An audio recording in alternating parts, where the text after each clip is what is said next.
passé, il faut le préciser, dans la ville de Bimbé, dans le sud-ouest du Cameroun, une attaque à l'arme artisanale contre des éléments de force de défense et de sécurité déployés dans la sécurisation de l'équipe du Rwanda. 3 éléments de la police ont d'ailleurs été grièvement blessés. Nous en parlerons dans le cadre de ce programme de ce soir, à raison de la thématique choisie, crise anglophone, que fait l'élite face à la montée de la tension, mais vraiment face à ces atrocités récurrentes sur le terrain. C'est la thématique principale de ce soir. Et ce que le temps nous permet, nous pourrons peut-être évoquer également la problématique de la le Covid-19. Une résurgence est observée et à raison de cette résurgence, la question reste celle du vaccin. Le vaccin est-il nécessaire en cette période de résurgence de la pandémie Covid-19?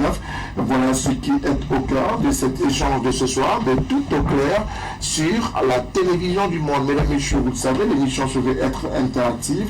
6 99 54 15 66, 6 99 54 15 66, ou alors écrivez-nous directement via LTM TV officiel, notre page Facebook, et vous serez des nôtres à travers vos contributions, mais également vos messages pour nous permettre de pouvoir échanger également avec vous à la maison.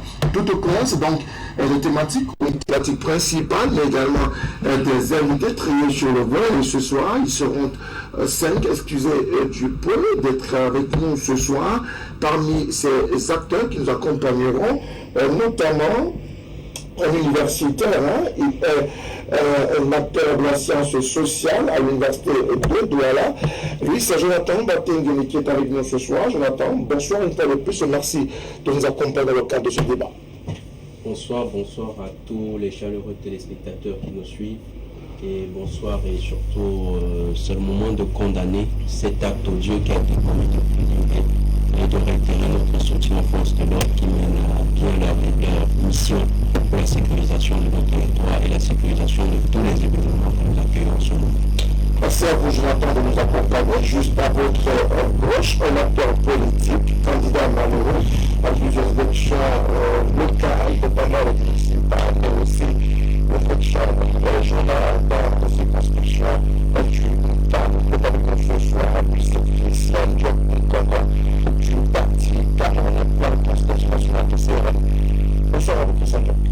Bonsoir Frédéric, bonsoir à tous les nombreux téléspectateurs, bonsoir mes co-panélistes.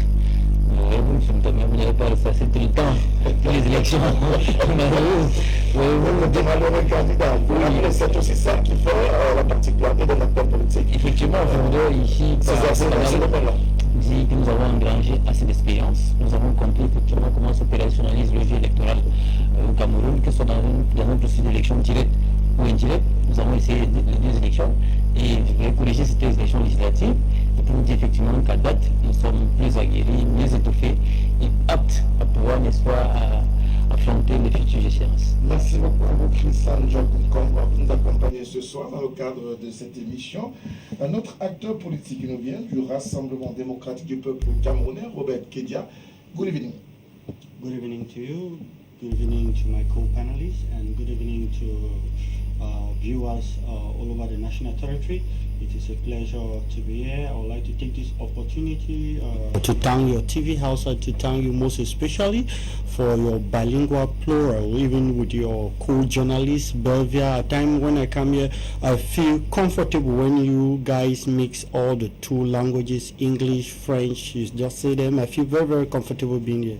Thank you. We try to do our best in the 2 languages, French and English, official languages in Cameroon, and we try to do our best in those languages. Autre acteur nous accompagne ce soir, notamment la société civile, représentée ce soir par Un Monde à Venir, et cette ONG ce soir a envoyé pour nous accompagner, notamment David Moukoudi ce soir. David, bonsoir. Bonsoir Frédéric, bonsoir aux panélistes et bonsoir aux Camerounais qui sont pour certains à la maison en train de nous regarder et pour d'autres dans les gradés en train de suivre les matchs du champ. Ceux qui sont dans le match du champ regardent en même temps le match, mais aussi sont connectés sur leur téléphone pour vivre également ce débat interactif sur la télévision du monde. Merci à vous de nous accompagner ce soir.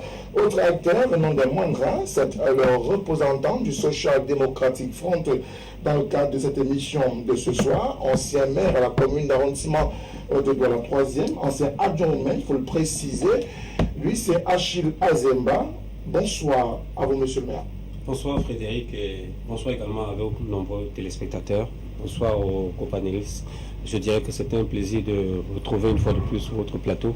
J'espère que le débat sera enrichissant et au sorti de ce débat, les Camerounais pourront avoir été édifiés sur un certain nombre de questions qui intéressent le commun des mortels. Alors je rappelle que vous êtes le secrétaire général, je pense. Secrétaire régional. Régional. Littoral. Voilà, c'est pour le littoral. C'est une lourde responsabilité dans une formation politique. Mesdames, Messieurs, le débat est donc ainsi constitué avec ces messieurs, 5 au total. Avec eux, nous ferons le tour de ces différentes questions posées sur la table du débat. Et nous allons ouvrir avec la première thématique, sinon peut-être la principale dans le cadre de cette émission de ce soir. La thématique porte sur la crise anglophone, encore des exactions dans ces 2 régions en crise. Dimanche dernier déjà, on déplorait l'assassinat de 4 jeunes entre 15, 16, 17 ans. Aujourd'hui, ce sont des éléments de la défense et de sécurité qui ont été pris à partie à travers un instrument artisanal qui serait attribué aux rebelles de la sécession. Comment comprendre toujours ces cas d'incidence ou alors ces exactions qui arrivent à chaque fois dans ces 2 raisons? D'abord, il faut placer dans le contexte. On quitte d'une situation d'insécurité généralisée avec l'usage d'un matériel de guerre plus ou moins sophistiqué vers un retour à des armes de type artisanal. Ça montre qu'il y a, du point de vue de la gradation du conflit, une baisse conséquente en termes de dotation infrastructurelle du point de vue de ceux qui se présentent comme étant les sécessionnistes. Maintenant, s'il faut oser une analyse comparative avec ce qui s'est déjà produit dans le monde, vous allez remarquer que lorsque les indépendantistes corses en France et en Italie ont commencé à baisser les armes, c'est parti d'abord du fait qu'ils se sentaient asphyxiés du point de vue militaire. Et à un certain moment, ils ont commencé à utiliser exactement ce type de méthode. Ça rappelle aussi l'IRA en Irlande. Donc, c'est des méthodes qu'on appelle les méthodes kamikazes. Ça fait partie de la guerre asymétrique. Ça laisse intervenir un autre type de mécanisme de défense, beaucoup plus les mécanismes de sûreté avec le renseignement prévisionnel pour empêcher ou limiter ce type d'action. Et les acteurs qui sont réduits à ce type de pratique sont généralement dans leur dernier confinement. On parle aussi d'un certain essoufflement sur le plan militaire. Donc maintenant, ils utilisent les moyens qu'ils peuvent pour se jeter à fond dans la bataille. Ça rappelle aussi les Japonais avec les attentats kamikazes contre les navires américains lorsque les Japonais sentaient que la bataille était pliée. Donc c'est des gestes qui montrent qu'il y a déjà un sentiment de faiblesse du côté des sécessionnistes. Il y a aussi déjà la matérialisation de ce qu'ils ne sont plus si bien équipés qu'au départ. Et les combats qu'ils sont en train de mener, c'est leur va-tout. Il faut davantage densifier un dispositif de sécurité qui est proportionnel à ce type de menace, c'est-à-dire miser sur le renseignement et démanteler toutes les cellules de radicalisation, parce que le mécanisme est le même qu'avec le terrorisme. Il y a des cellules de radicalisation, il y a des cerveaux de construction de l'action kamikaze, et il y a des éléments qui mettent en œuvre les stratégies qui sont ainsi pensées. Donc, il faut davantage démanteler ces dispositifs, qui sont maintenant des dispositifs très serrés, parce qu'ils ne sont pas, ils évitent des longues chaînes qui sont facilement repérables. Maintenant, ils vont miser sur des chaînes très courtes avec des cellules de 4, 5, 6 éléments qui sont très vite opérationnels et qui ne demandent pas une grande logistique. Les acteurs étant eux-mêmes leurs propres techniciens. Alors, les acteurs étant leurs propres techniciens sur le terrain, je voudrais peut-être préciser ici ce soir, notre consultant habituel, Abel Limbeloben, ne sera pas avec nous pendant une période assez considérable. Il fait l'objet de maladies. Il était interné ce mardi en début d'après-midi à l'hôpital Akintini de Douala. Il est pour l'instant pris en charge par les responsables de cette formation sanitaire. Nous reviendrons peut-être dans les jours à venir précisément sur le malaise d'Abel Limbeloben, qui d'ailleurs l'a exprimé sur le plateau de ce lundi en pleine émission. Un malaise est survenu, mais le connaissant assez fort, il a pu tenir l'émission jusqu'à la fin. Tout de même, il nous rassure de ce que tout est mis en œuvre pour qu'il nous retrouve dans les tout prochains jours. Alors, David Moukoudi, voilà la situation qui est encore critique dans les régions du nord-ouest et du sud-ouest du Cameroun. Doit-on finalement se dire qu'on n'est jamais, ou peut-être qu'on ne sortira pas d'auberge au regard de cette insécurité toujours présente et cette peur récurrente auprès des populations? Non, on sortira de l'auberge si effectivement les différents belligérants le veulent, et précisément si notre gouvernement le souhaite. Parce que ceux qui ont pris les armes contre la nation sont ils sont carrés dans leur position. Et de l'autre côté, nous avons l'armée régulière qui est aussi là.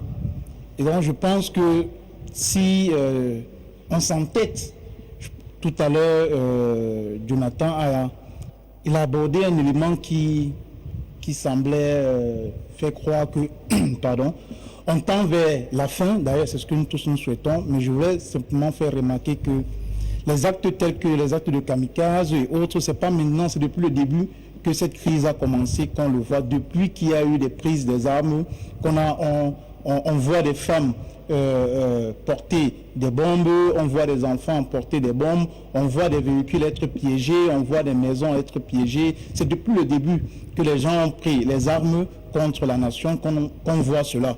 Donc c'est pas maintenant, et disons que c'est une pratique qui est spécifique justement à des groupes qui ne sont pas spécialisés sur les questions de guerre et donc qui n'ont aucune formation parfois que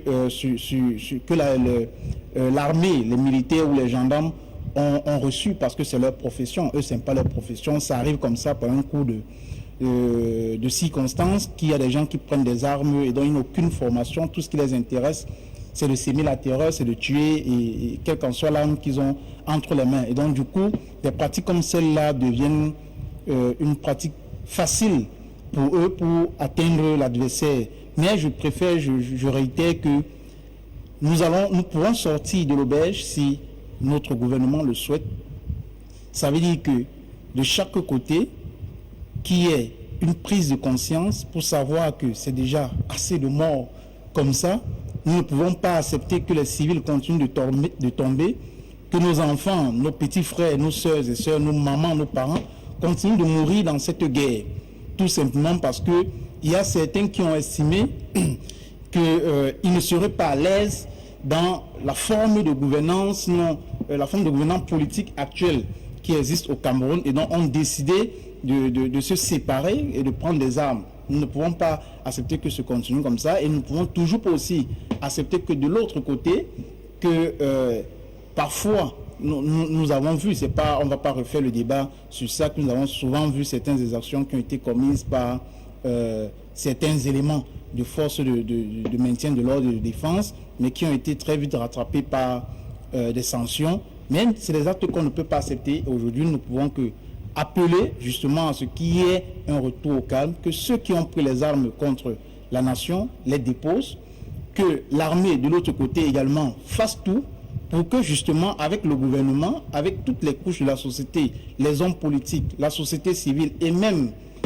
certaines personnalités africaines, qu'on s'asseye autour de la table justement pour trouver une issue favorable à cette guerre. Sinon, on va continuer avec de nouvelles stratagèmes sur le terrain, avec d'autres tueries qui vont se perpétrer et que c'est le Cameroun qui sera en train de perdre. Alors, qu'est-ce qui justifie qu'on en soit encore à cette situation aujourd'hui, malgré les efforts à la fois du gouvernement, parfois de la société civile, mais au-delà de cela, les efforts même de l'ensemble de la communauté internationale?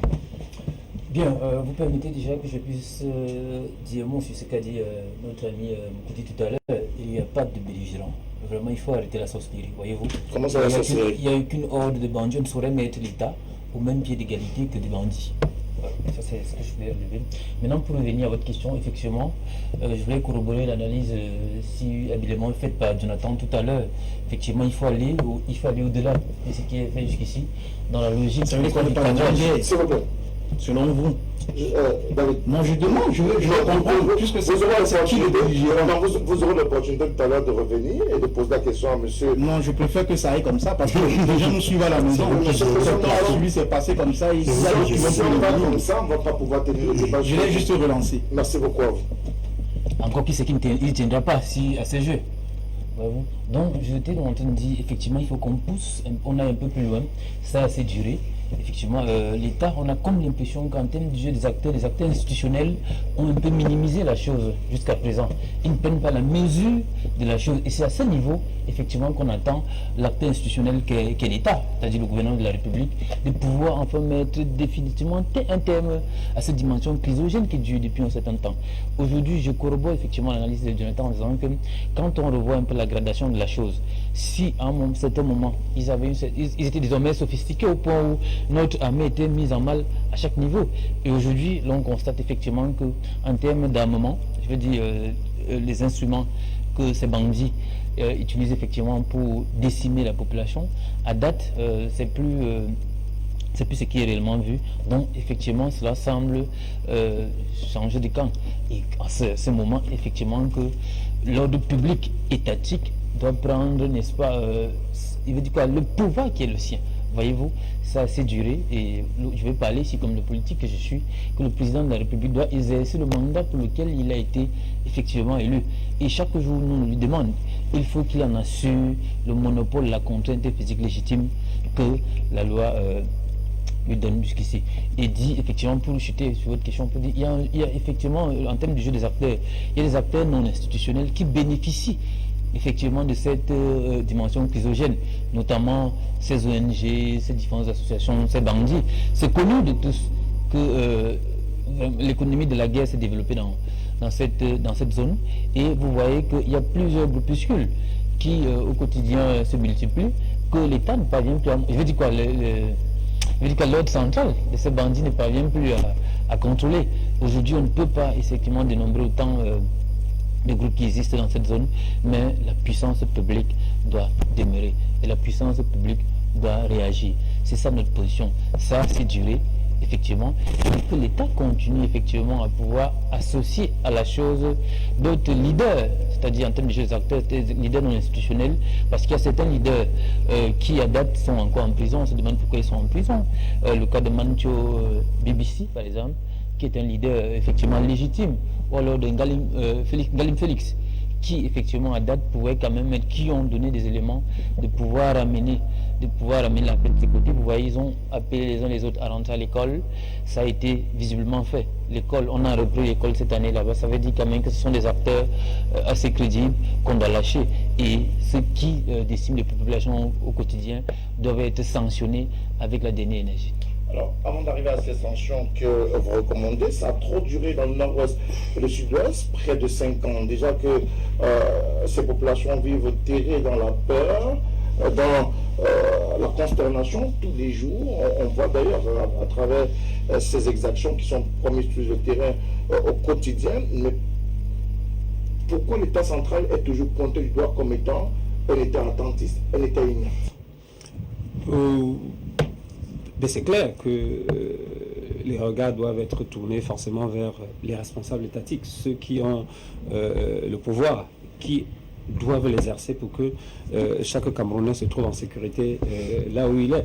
Mais n'oublions pas aussi que on en est arrivé là parce que justement ces responsables qui avaient la lourde charge de pouvoir peut-être très très rapidement solutionner ce problème autrement ont laissé la situation s'enliser. On parle quand même de quelque part des revendications corporatistes qui ont dégénéré et au départ j'entendais quand même des hauts responsables de notre administration dire qu'il n'y avait pas de problème dans ces localités. Les gens l'ont régulièrement répété qu'il n'y avait pas de problème là-bas, comme pour dire que c'était calme, c'était tranquille, mais sauf que ils oubliaient que ceux qui avaient initié ces actions avaient un objectif principal, celui de rendre ingouvernables ces localités. Et je crois qu'ils ont atteint leur objectif. On a beau dire qu'on peut dire, on peut parler de bandits, peut-être, il y a des bandits qui interviennent là-dedans, mais on ne va pas nous dire que dans ces localités,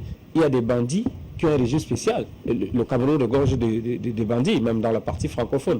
Mais sauf que, comment pouvons-nous expliquer que l'on réussisse à contenir les bandits dans la partie francophone et pas dans la partie anglophone? Ça veut dire qu'il y a un problème, un sérieux problème. Et pour le résoudre, à notre sens, il faudrait qu'on commence par déjà que chaque camp descende de son piédestal. En priorité, ceux qui ont la responsabilité de notre sécurité. Parce que c'est aussi ça. Quand vous décidez de demander un mandat au peuple, ça veut dire que vous prenez la lourde, vous vous engagez à protéger ce peuple qui vous a confié la responsabilité de son pouvoir, de l'exercer. Alors, il faut commencer par être humble.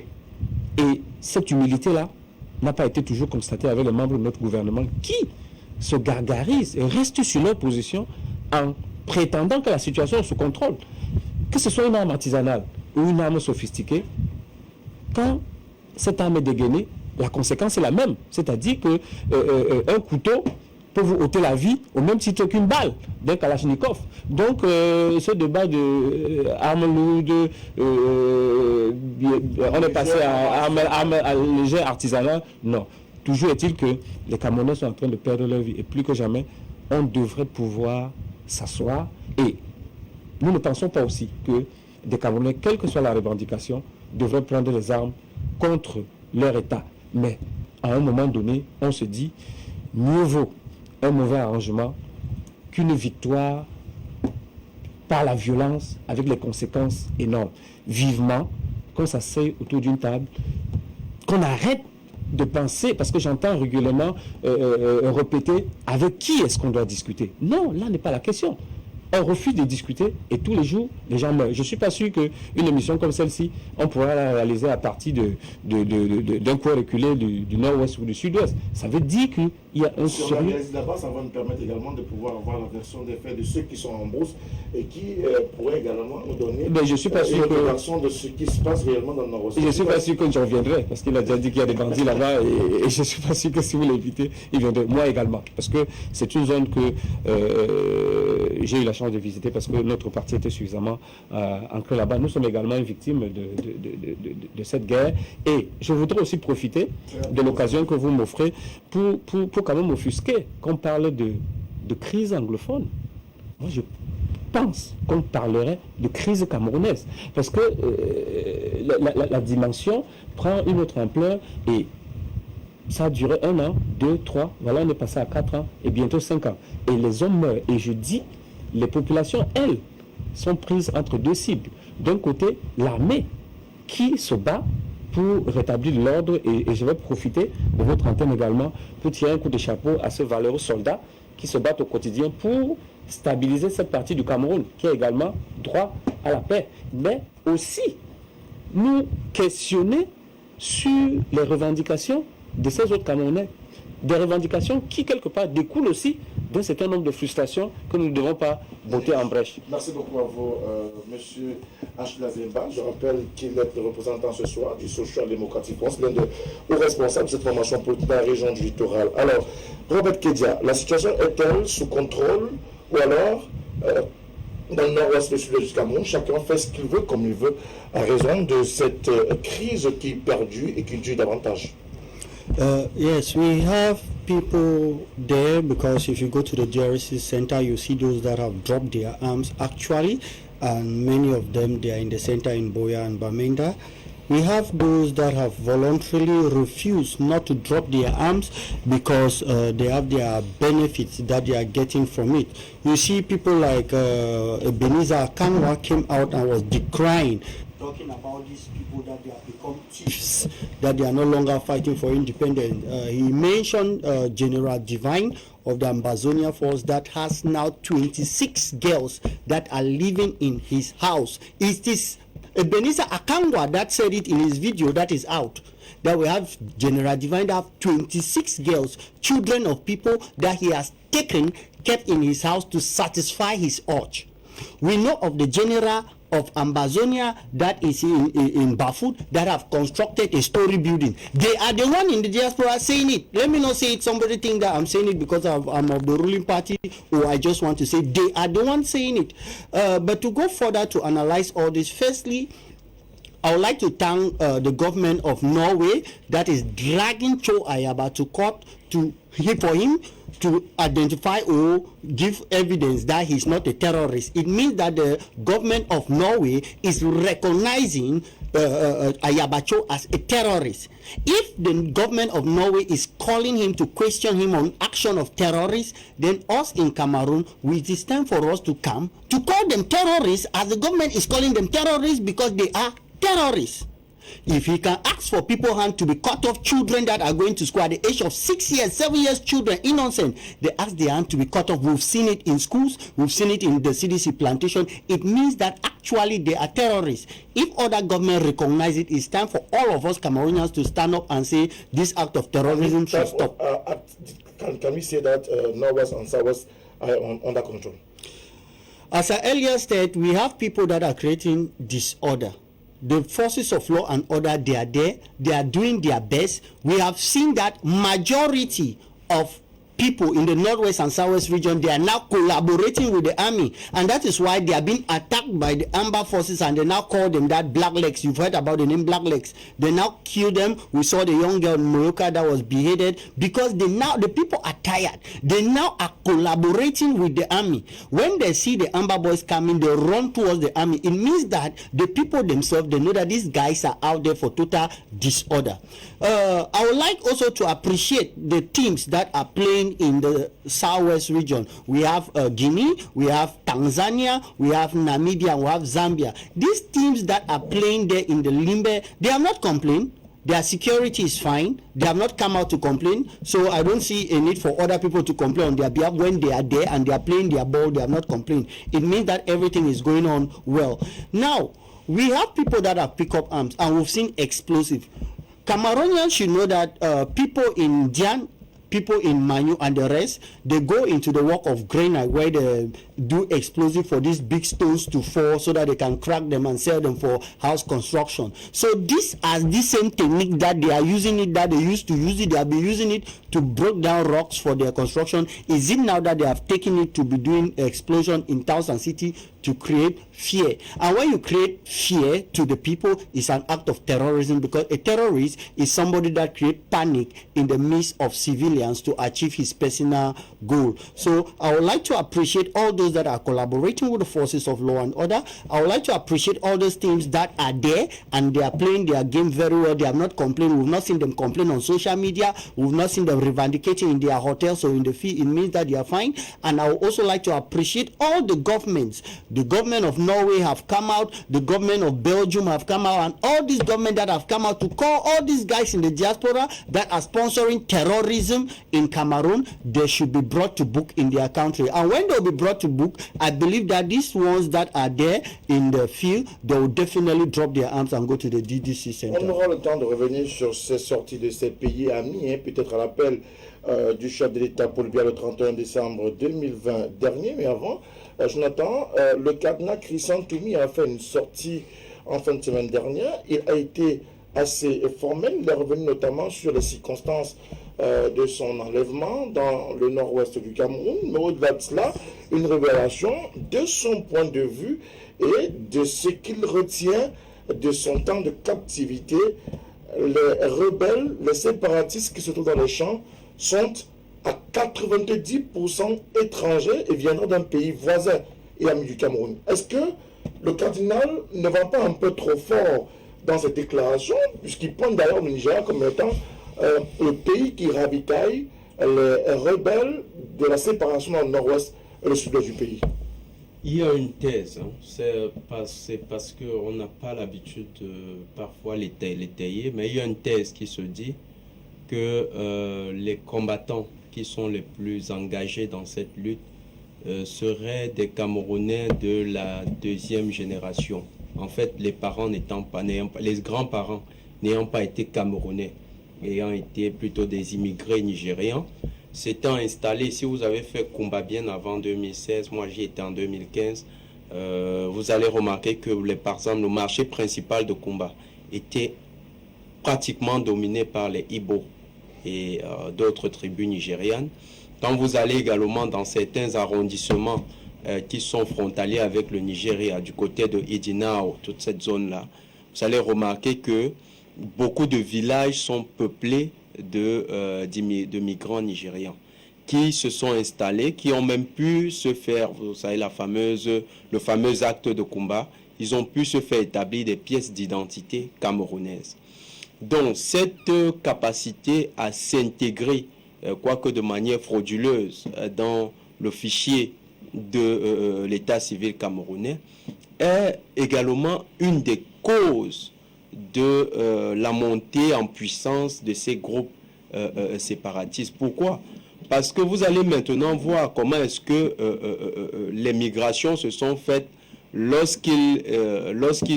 ont été provoquées du fait des combats. En fait, 80% des personnes qui ont fui les combats sont revenues vers la partie francophone du Cameroun. Pourquoi? Parce que le lien anthropologique existe. Un Bakweri est un Douala, donc il se sent plus à l'aise. Prenons les choses comme ça. Un Bakweri, c'est un Sawa. Vous allez voir que les Bakweri qui ont fui, ils occupent presque tout le littoral aujourd'hui. Ils sont là au P434, ils sont vers Dizangué, ils ont créé des villages artificiels dans des localités qui leur sont communes. Et vous voyez comment ils ont été accueillis, c'est pas un étranger. Ils ont des terres aujourd'hui, j'ai vu des chefs à certains endroits. Donc, vous voyez, quand vous allez regarder le chef d'un sort, où est-ce qu'il a fui quand les événements se sont compliqués dans sa localité? Il est allé chez son oncle, le sultan des Bamoun. C'est là où il est allé. Pourquoi? Parce que les sorts et les Bamoun ont une parenté anthropologique. Vous allez voir les chefs du nord-ouest qui avaient une parenté avec les chefs de l'ouest, où est-ce qu'ils sont allés? Les chefs du Lébi Alem qui ont une parenté à l'ouest, où est-ce qu'ils sont allés? Chacun est allé là où il sait que ses véritables origines se retrouvent. Et la conséquence... Cela justifie-t-il que ces séparatistes, ces rebelles qui sont dans les champs, soit des étrangers ou soit des... Il y a bien plus. J'ai discuté avec quelqu'un, c'est une autorité traditionnelle qui m'a fait la réflexion suivante. Eux, ils soupçonnent que ceux qui entretiennent ces désordres sont en fait en train de vouloir procéder à un remplacement de la population dans ces localités. Donc, en suscitant la violence dans ces villages, ils vont provoquer l'immigration massive des autochtones, et eux qui auront les armes, ils vont faire peur, et pendant ce temps, ils vont faire venir d'autres membres de famille qui sont de l'autre côté de la frontière. Donc, il y a tout un travail encore de recomposition peut-être de la population dans cette zone-là qui est en tentative d'exploration. Et actuellement, le Cameroun devrait tenir compte de cet argument aussi.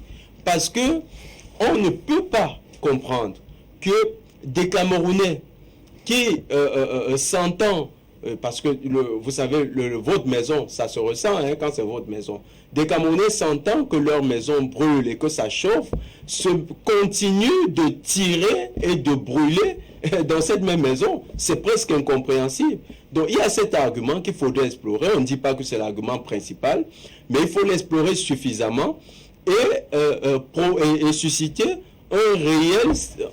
un plus grand intérêt en faveur de la fermeture totale des frontières avec le grand voisin pendant un certain temps pour limiter justement les perspectives que ce remplacement sur le plan de la population, que cette hypothèse ne se réalise. D'accord. Alors, David, est-ce qu'on peut comprendre que ce soit des étrangers qui encadrent davantage ou qui mettent en mal le vécu des populations dans le nord-ouest et le sud du Cameroun? Le cardinal informé sur la question, ce ne sont pas les Camerounais, ce sont les Nigériens.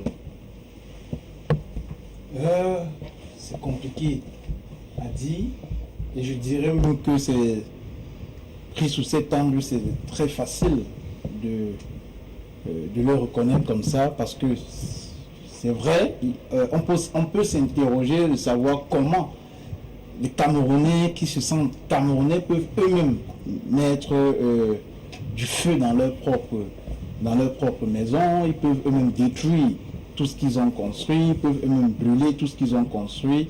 On peut se poser toutes ces questions, mais en même temps on peut aussi comprendre, parce qu'il y a des gens qui, autant ils peuvent accepter de se donner la mort, parfois on parle des crimes passionnels, on parle des gens qui sont stoïques. Il faut aussi comprendre que c'est la même chose que les Camerounais eux-mêmes peuvent brûler également leur maison, parce que s'il est capable de se donner la mort, soit pour une femme, soit pour autre chose, il est aussi capable d'accepter de faire la guerre pendant 10 ans, quitte à ce qui brûle les écoles et autres. Donc moi, je mettrais cet argument-là, je ne le réfuterai pas, mais je le mettrais entre guillemets, jusqu'à ce qu'on ait des éléments probants, parce que jusqu'à l'heure actuelle, même de ceux qu'on nous annonce qu'ils ont retrouvé, qu'ils ont déposé les armes, ils ont retrouvé le DDR, jusqu'à présent, les identités qu'on a, on n'a pas fait état de ce que ce ne sont pas les Camerounais. Si ça avait été le cas, je pense que le gouvernement aurait fait déjà toute une liste et même un communiqué pour signaler et alerter que, attention, sur peut-être 300 personnes qui ont déjà déposé les armes et qui sont revenues au DDR, dans les 300 personnes, il y a 200 qui sont des Nigériens ou des Nigériens, et seulement 100 ou 50 qui sont des Camerounais de souche. Et ça aurait donné une autre image à la chose. Jusqu'à présent, on n'a pas encore cela. Je pense que c'est des arguments qui sont soulevés peut-être par ceux qui sont encore restés sur place. Est quand même l'un des acteurs qui très vite a pris le devant pour décrier cette situation et parler d'une crise anglophone qui au départ avait été refutée par le gouvernement, certains acteurs du gouvernement. Est-ce qu'on peut penser que le cardinal est allé trop vite ou trop fort par rapport à sa déclaration? Non, il n'est pas, je ne dirais pas qu'il allait trop vite. Je ne dirais pas qu'il allait trop vite, mais je dirais que il a fait une déclaration, c'est le cardinal qui l'a faite, c'est tout comme on sait très bien que jusqu'à présent, tout ce qu'il a voulu engager comme initiative, cela a été empêché. Plusieurs ici ont même remis en doute la parole, et même les sorties du cardinal. C'est pas parce qu'aujourd'hui il aurait fait une autre sortie qui semble corroborer avec les attentes de certains qu'on va finalement le présenter comme le tout Dieu. Non, je dis encore, c'est des éléments à prendre avec pincette, à percer dans les recherches pour avoir la certitude de ces informations, de savoir si effectivement ce ne sont pas des Camerounais qui sont en train de faire. Mais jusqu'à présent, ce que nous avons comme données laisse et montre que ce sont les Camerounais qui sont en train d'ailleurs, cette crise ne date pas d'aujourd'hui. On ne va pas faire comme si c'est en 2020. Parce que justement, c'est parce qu'elle s'est enlisée, elle a pris d'autres tournures, que certainement les étrangers y sont entrés. Or, je suis sûr, je mets tout le monde au défi ici, même Jonathan, quand la crise a commencé en 2016, personne n'a fait cette analyse. Jusqu'en 2020 encore, cette analyse ne sortait pas. Pourquoi c'est en 2021, c'est vrai? Dites-nous à quel moment vous avez fait l'analyse que ce ne sont pas les Camerounais. Je vous donne mon temps de parole. Démontrez-nous à quelle émission ou sur quel poste vous, Congo, vous avez fait une sortie pour démontrer que ce ne sont pas les Camerounais. Je ne vous mettrai pas dans un... Il n'y en a pas, vous n'avez pas fait. Donc ça veut dire qu'aujourd'hui, en réalité, justement, c'est ce que nous déplorons depuis le début, que c'est parce que des solutions concrètes n'ont été prises pour que cette crise finisse, qu'aujourd'hui les étrangers y sont entrés pas seulement les étrangers, même ceux qu'on appelle les bandits, effectivement, qui sont entrés à l'intérieur et qui ont commencé à faire du n'importe quoi qu'on est en train de mettre sur le dos de la crise qui, au départ, n'avait rien à voir avec la guerre. Alors, avant de passer la parole à M. Congo du PCRN, do you think Cardinal Christian Toumi is so excessive with? No, not at all. Not at all. What not at all? Cardinal Toumi is against the government and the CPTM rule. Cardinal Toumi is an elite and a man of God, and he has his way of doing his analysis. All of us here, we have never been kidnapped by the Ambazonia fighter, but he has been kidnapped by the Ambazonia fighter. And he came out to say one of them told him that most of the people here are Nigerian. He's the only one that is a Cameroonian, and he really wants to leave. Now, are we saying that Cardinal Toumi will come out and lie? Cardinal Toumi is an elite. Cardinal Toumi is the biggest elite we have. Excuse me, désolé monsieur, il faut que je vous donne les leçons. Non, je dois le donner les leçons pour être. Oui, ok. Maintenant, tant que le Cardinal Toumi a appelé un dialogue, le porte-parole était qui? Mouzo. Mouzo a refusé qu'il ne serait pas là. Parce que les gens qui sont dans la diaspora lui ont dit qu'on ne le veut pas. Vrai ou faux? Ça me dit que c'est les gens qui sont au diaspora. Le gouvernement n'a jamais dit. Le porte-parole a Issa Cherouma. Et Issa Cherouma a dit que le gouvernement accepte tout dialogue qui va mener la paix. Mouzo, il a dit qu'il ne serait pas là. Il a sorti, c'est Elissimite qui a pris le porte-parole, n'est-ce pas? Mouzo a dit que c'était le gouvernement qui était derrière lui. Il a dit que c'est les ambassadeurs qui étaient derrière lui. Et il ne pourra pas être là. Pourquoi maintenant tu viens pour raconter du n'importe quoi alors que le peuple nous attend, alors qu'on parle? Non, pas demander à Mouzo, il va te dire qu'il ne soit pas là. S'il soit là, on va l'attaquer sa famille. Vous parlez d'une activité qui devait avoir lieu. Vous parlez du peuple. Moi, je te dis ceux qui ont empêché cette rencontre. Qu'est-ce que tu discutes? Il a refusé la responsabilité. Non, parce que les ambassadeurs ont menacé la responsabilité qu'on lui donnait.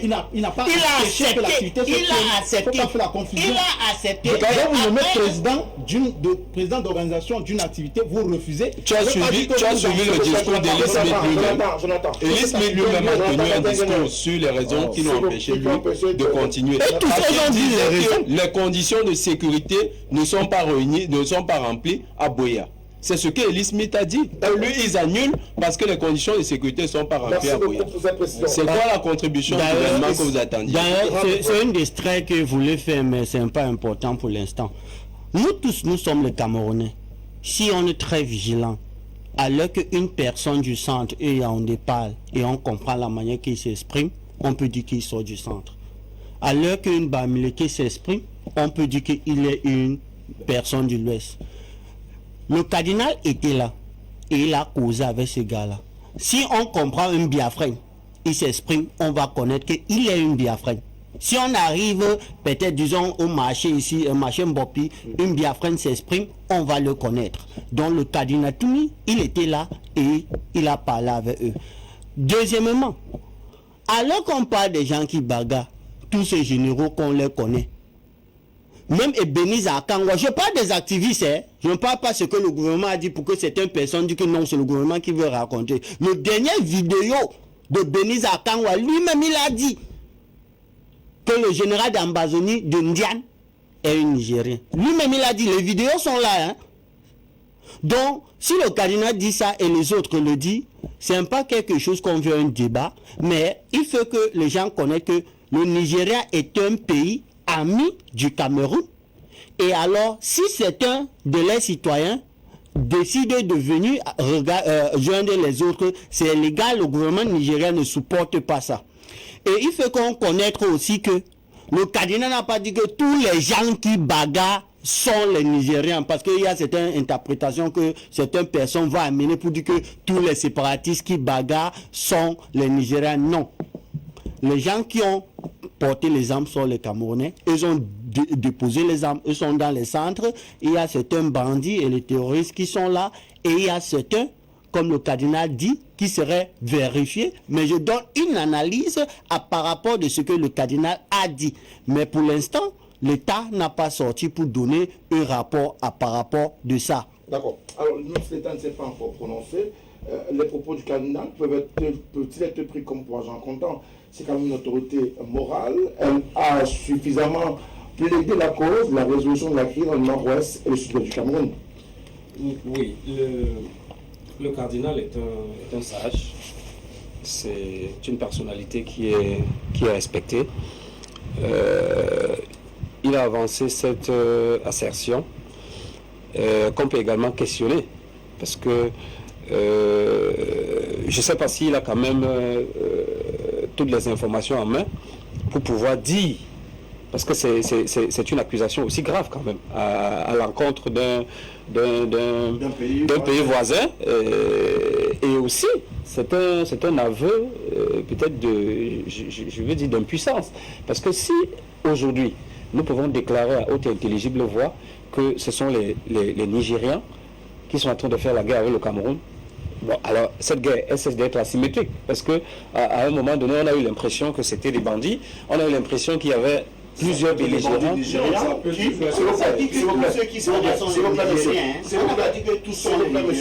Ça peut toujours être des bandits nigérians, mais qui n'ont pas le mandat du Nigeria pour venir justement commettre ces crimes ou alors faire cette guerre. Je suis d'accord, mais sauf que le cardinal Toumi peut-être devrait donner d'autres précisions pour qu'on prenne cette information comme monnaie comptable. Parce que quand je regarde aussi l'âge du cardinal Toumi, il n'a pas eu le temps de faire le tour de cette zone pour pouvoir... Délirer, en fait. Non, Job, je ne peux pas délirer. Non, mais c'est grave, dire que l'âge du cardinal... Non. Merci. Quand je parle de l'âge du cardinal, c'est un fait. Je dis que c'est un monsieur âgé, il a été kidnappé, il n'a pas eu le temps de faire le tour de toute la zone. Je le dis. S'il vous plaît, Jonathan. Bon, maintenant, peut-être ceux qui l'ont enlevé étaient des Nigérians. Il peut le dire. Moi, je ne nie pas. Je ne dis pas qu'il a raison ou qu'il a tort. Mais je prends ces déclarations et j'essaie de regarder. Pourquoi vous voulez que absolument vous ramenez rapidement les déclarations du cardinal aux déclarations de Frundi, M. Njok? Et puis, tout à l'heure, il y a eu une passe d'armes entre vous là par rapport aux initiatives que voulait prendre le cardinal au départ. Non. Ces initiatives, je suis désolé, n'ont pas eu l'assentiment du gouvernement, parce que je me rappelle, le maire de l'époque, paix à son nom, M. Ekema, avait dit qu'il ne voulait pas de cette organisation dans son territoire de compétence. Et on n'a pas vu un membre du gouvernement monter au créneau pour condamner cet acte. Délibérément, la conférence que voulait organiser le cardinal Toumi a été torpillée. Et je répète, il a peut-être quelques éléments pour des Nigérians qui sont rentrés dans la bataille, mais on ne peut pas affirmer mordicus que tous ces combattants sont de nationalité nigériane. C'est juste ce que je voulais ajouter. Non, s'il vous plaît. Jonathan, pardon, M. Njok, sur cette question. Et puis je n'ai jamais dit que le cardinal Toumi délie, hein. Ce sont tes propos. Ne me les prêtez pas. Prête-moi de l'argent et non les idées. De Nigériens. On écarte carrément l'assertion selon laquelle le gouvernement pourrait être impliqué dans ce qui pourrait être considéré comme étant des bandes de grands chemins venus du Nigeria et qui viennent mettre en mal le vécu des populations dans le nord-ouest et le sud-ouest et qui davantage se font beaucoup d'argent à raison de l'économie des guerres. Vous savez que sur le terrain, ces espèces de bandits se sont spécialisés dans les rapes, des enlèvements avec demande de rançon. Effectivement, M. Ntomé, voyez-vous, je voudrais déjà rappeler la mémoire de M. Koudi, qui confond un peu tout. Depuis 2016, une fois que nous sommes sortis des revendications corporatistes pour intégrer le cadre des atrocités, tout le monde le sait, que ce soit tout le monde connaît la frontière, prenons le cas du sud-ouest jusqu'à l'extrême nord. C'est quand même la plus grande frontière que le Cameroun a avec le Nigeria, que ce soit dans le cadre de Boko Haram, le Sahel et tout ça, tout le monde connaît que tous ces combattants là sont des mercenaires, sont des bandits effectivement.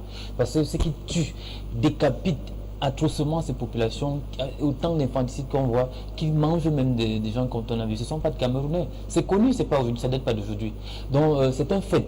Et le cardinal Toumi, que tout le monde connaît, critique à l'endroit du gouvernement, et c'est une autorité morale dont on ne saurait remettre en cause ici. Comment dire, ces déclarations. Et même ces ONG qui scandaient les déclarations du cardinal Toumi quand il tirait sur le gouvernement, aujourd'hui se rebiffe curieusement. On a vu... on ne se rebiffe pas. On a vu... on respecte sa position. On a vu, par exemple, le président... Mais on vous demande simplement de ne pas extrapoler. Monsieur, c'est ce que j'ai dit. Vous ne me coupez plus. Ok? Sinon, je vais faire la même chose. C'est bon maintenant? Allez-y, monsieur Diop, s'il vous plaît. Merci, monsieur Moutomé. Donc, je suis donc en train de dire effectivement que tout à l'heure, en relation avec la question que vous m'avez posée précédemment, vous voyez bel et bien que le jeu des acteurs, il y a des gens qui bénéficient effectivement de cette guerre. Je vous dis, en termes d'économie de la guerre, comme on l'a dit, il y a des mercenaires qui ont été amenés. Et c'est où, c'est au niveau de la frontière? Tout à l'heure, Jonathan préconisait, ce que nous avons relevé, ce que nous avons préconisé par le passé, qu'il était question de fermer même ces frontières. Si on avait fermé ces frontières pendant un temps... Fermer une frontière qui est particulièrement poreuse, il s'agit d'un problème de sécurité nationale. Il s'agit d'un problème de l'intégrité nationale, l'intégrité du territoire. On n'a pas un policier, un gendarme, un je suis en train de dire, non, tout le monde ne connaît pas où ça entre. Il y a un seul port sur cette route-là, tout le monde ne connaît pas où ça passe. Ça passe par Idena pour entrer au Cameroun. Voyez-vous, tout le monde connaît comment ça passe. C'est pour ça que Jonathan convoqué la notion de renseignement prévisionnel. Et moi, je suis allé un peu plus loin en disant qu'il faut que l'État soit désormais effectivement assez fort. Parce que j'ai eu comme l'impression qu'on a essayé de laisser un peu, laisser aller pour se dire, bon, écoutez, on était dans des revendications, on posait le problème de la forme de l'État et tout ce qui allait. Mais là, on est dans une autre phase. Et c'est à ce niveau où l'État doit incarner la suprématie. D'accord? Il ne doit pas exister un autre ordre au sein de l'État. Ça n'existe nulle part. Des individus ne doivent pas avoir des armes au sein de l'État. Nous, c'est pas qu'on dit que l'État est assez doux jusqu'ici. Voyez-vous? Et qu'avec leur soutien, effectivement. L'État était doux alors que les organisations de la société civile, les ONG à la fois, fustigent à chaque fois les sorties de l'armée camerounaise, par exemple, sur le terrain, armée qu'on accuse de ne pas être professionnel du tout, à raison de parfois quelques ratés sur le terrain. Effectivement, vous avez parlé quelques ratés, mais ce sont des sorciers, ce sont des chiromanciens politiques, voyez-vous, qui ne voient que quand il y a quelques bavures, ce qui peut exister. Même les armées, même les plus puissantes armées au monde commettent des bavures policières, ça arrive. Et dans un environnement où on pourrait parler de guerre asymétrique, où on ne connaît pas qui est qui, voyez-vous. Je vais vous raconter une petite anecdote. Le président Cabral, lors de sa visite dans le nord-ouest, précisément à Batibo, nous dit que des gens avec lesquels il était assis en train de manger sur la même table, quelques minutes plus tard, on lui dit il faut partir, il faut partir. Il dit mais on va où? Et ça n'a même pas fait 30 minutes, il a trouvé ces gars couchés, morts. C'est-à-dire c'est eux qui tiraient face à la police. Donc dans un environnement comme celui-là, il peut arriver effectivement qu'il y ait des balles perdues, ce que nous ne souhaitons d'ailleurs pas. Mais on ne saurait effectivement accuser notre armée qui fait autant pour préserver l'intégrité de notre territoire, mais davantage assurer la sécurité des biens et des populations. Il faut respecter notre armée, M. Moutomé. Vraiment, on est politique, on est opposant, mais là, il s'agit d'une question de souveraineté nationale. On ne s'amuse pas. Et que des individus viennent sur un plateau de télévision, venir faire vraiment un one-man show pour dire non, on devrait faire ci, on devrait faire ceci. Il faut faire attention. Il faut faire attention. Ce territoire-là a été acquis de haute lutte. Nos devanciers, nos grands-parents ont perdu de leur vie pour, n'est-ce pas, avoir ce territoire. Et aujourd'hui, on ne peut pas s'amuser à pouvoir le perdre. Et que tout le monde le connaît. On connaît les foyers de tension où ils sont. C'est pourquoi nous, au sein du Parti Cameroun, pour la réconciliation nationale, on a dit au président de la République d'exercer le mandat pour lequel il a été élu. Il faut qu'il monte d'un cap. Voyez-vous? Il faut qu'il monte d'un cap. En faisant quoi? En réprimant y compris les soutiens affirmés et cachés comme ceux qui sont sur votre panel ici. Il n'y en a pas sur mon plateau. Suivez les discours sur ce panel. Vous voyez des gens qui sont en train de supporter une telle chose, de telles atrocités. Vous dites Attention Congo, attention. Il faut pas, non, je vais pas laisser cela passer. Je vais pas laisser cela passer. Nous sommes sur un plateau. Il faudrait pas. Non. Il faudrait pas que cela extrapole. Nous sommes sur un plateau qui est sérieux. Nous sommes sur un débat où chacun donne ses idées. Mais si il faut, les uns pensent qu'il faut envoyer les attaques personnelles. on va entrer dans ce jeu. D'accord.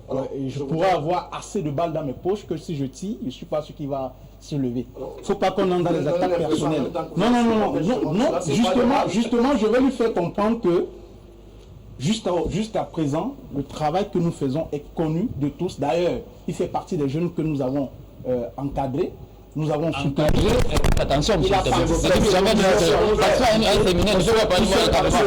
que tu n'as ni la qualité, ni le niveau de pouvoir moi m'encadrer avec ce discours. Maintenant, nous sommes restés calmes. Effectivement, quand vous avez des individus comme ceux qui sont incapables de construire un raisonnement et que nous, sur ce plateau, et c'est pas donner la parole. Il faudrait que je restitue les choses. Monsieur Diop, vous êtes en train de parler, vous n'avez pas encore repris que monsieur Moukoudi s'emballait déjà. Monsieur Moukoudi, je reste le seul maître du plateau. Donc si vous reprenez la parole que vous ne voulez pas donner, vous serez sanctionné également. Alors je voudrais également éviter des attaques personnelles. Nous sommes sur un débat d'idées.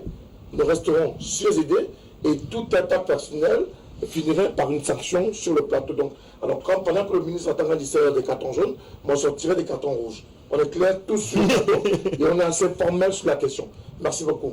Alors, vous m'avez coupé quand même. Laissez-moi quand même aller. Vous n'allez pas me. Je vous sanctionne. Vous n'allez pas me censurer. Ça fait 3 fois que ce monsieur m'a coupé. Vous permettez de préciser. Vous avez donné l'opportunité. Non, je voudrais préciser. Vous allez préciser.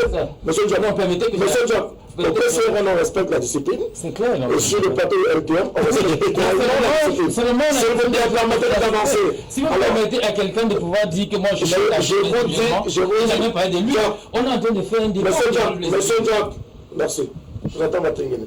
On reste avec le cardinal qui lui pense que l'élite du nord-ouest et du sud-ouest est absente face à ce qui se passe dans le nord-ouest et le sud-ouest. Une analyse là-dessus.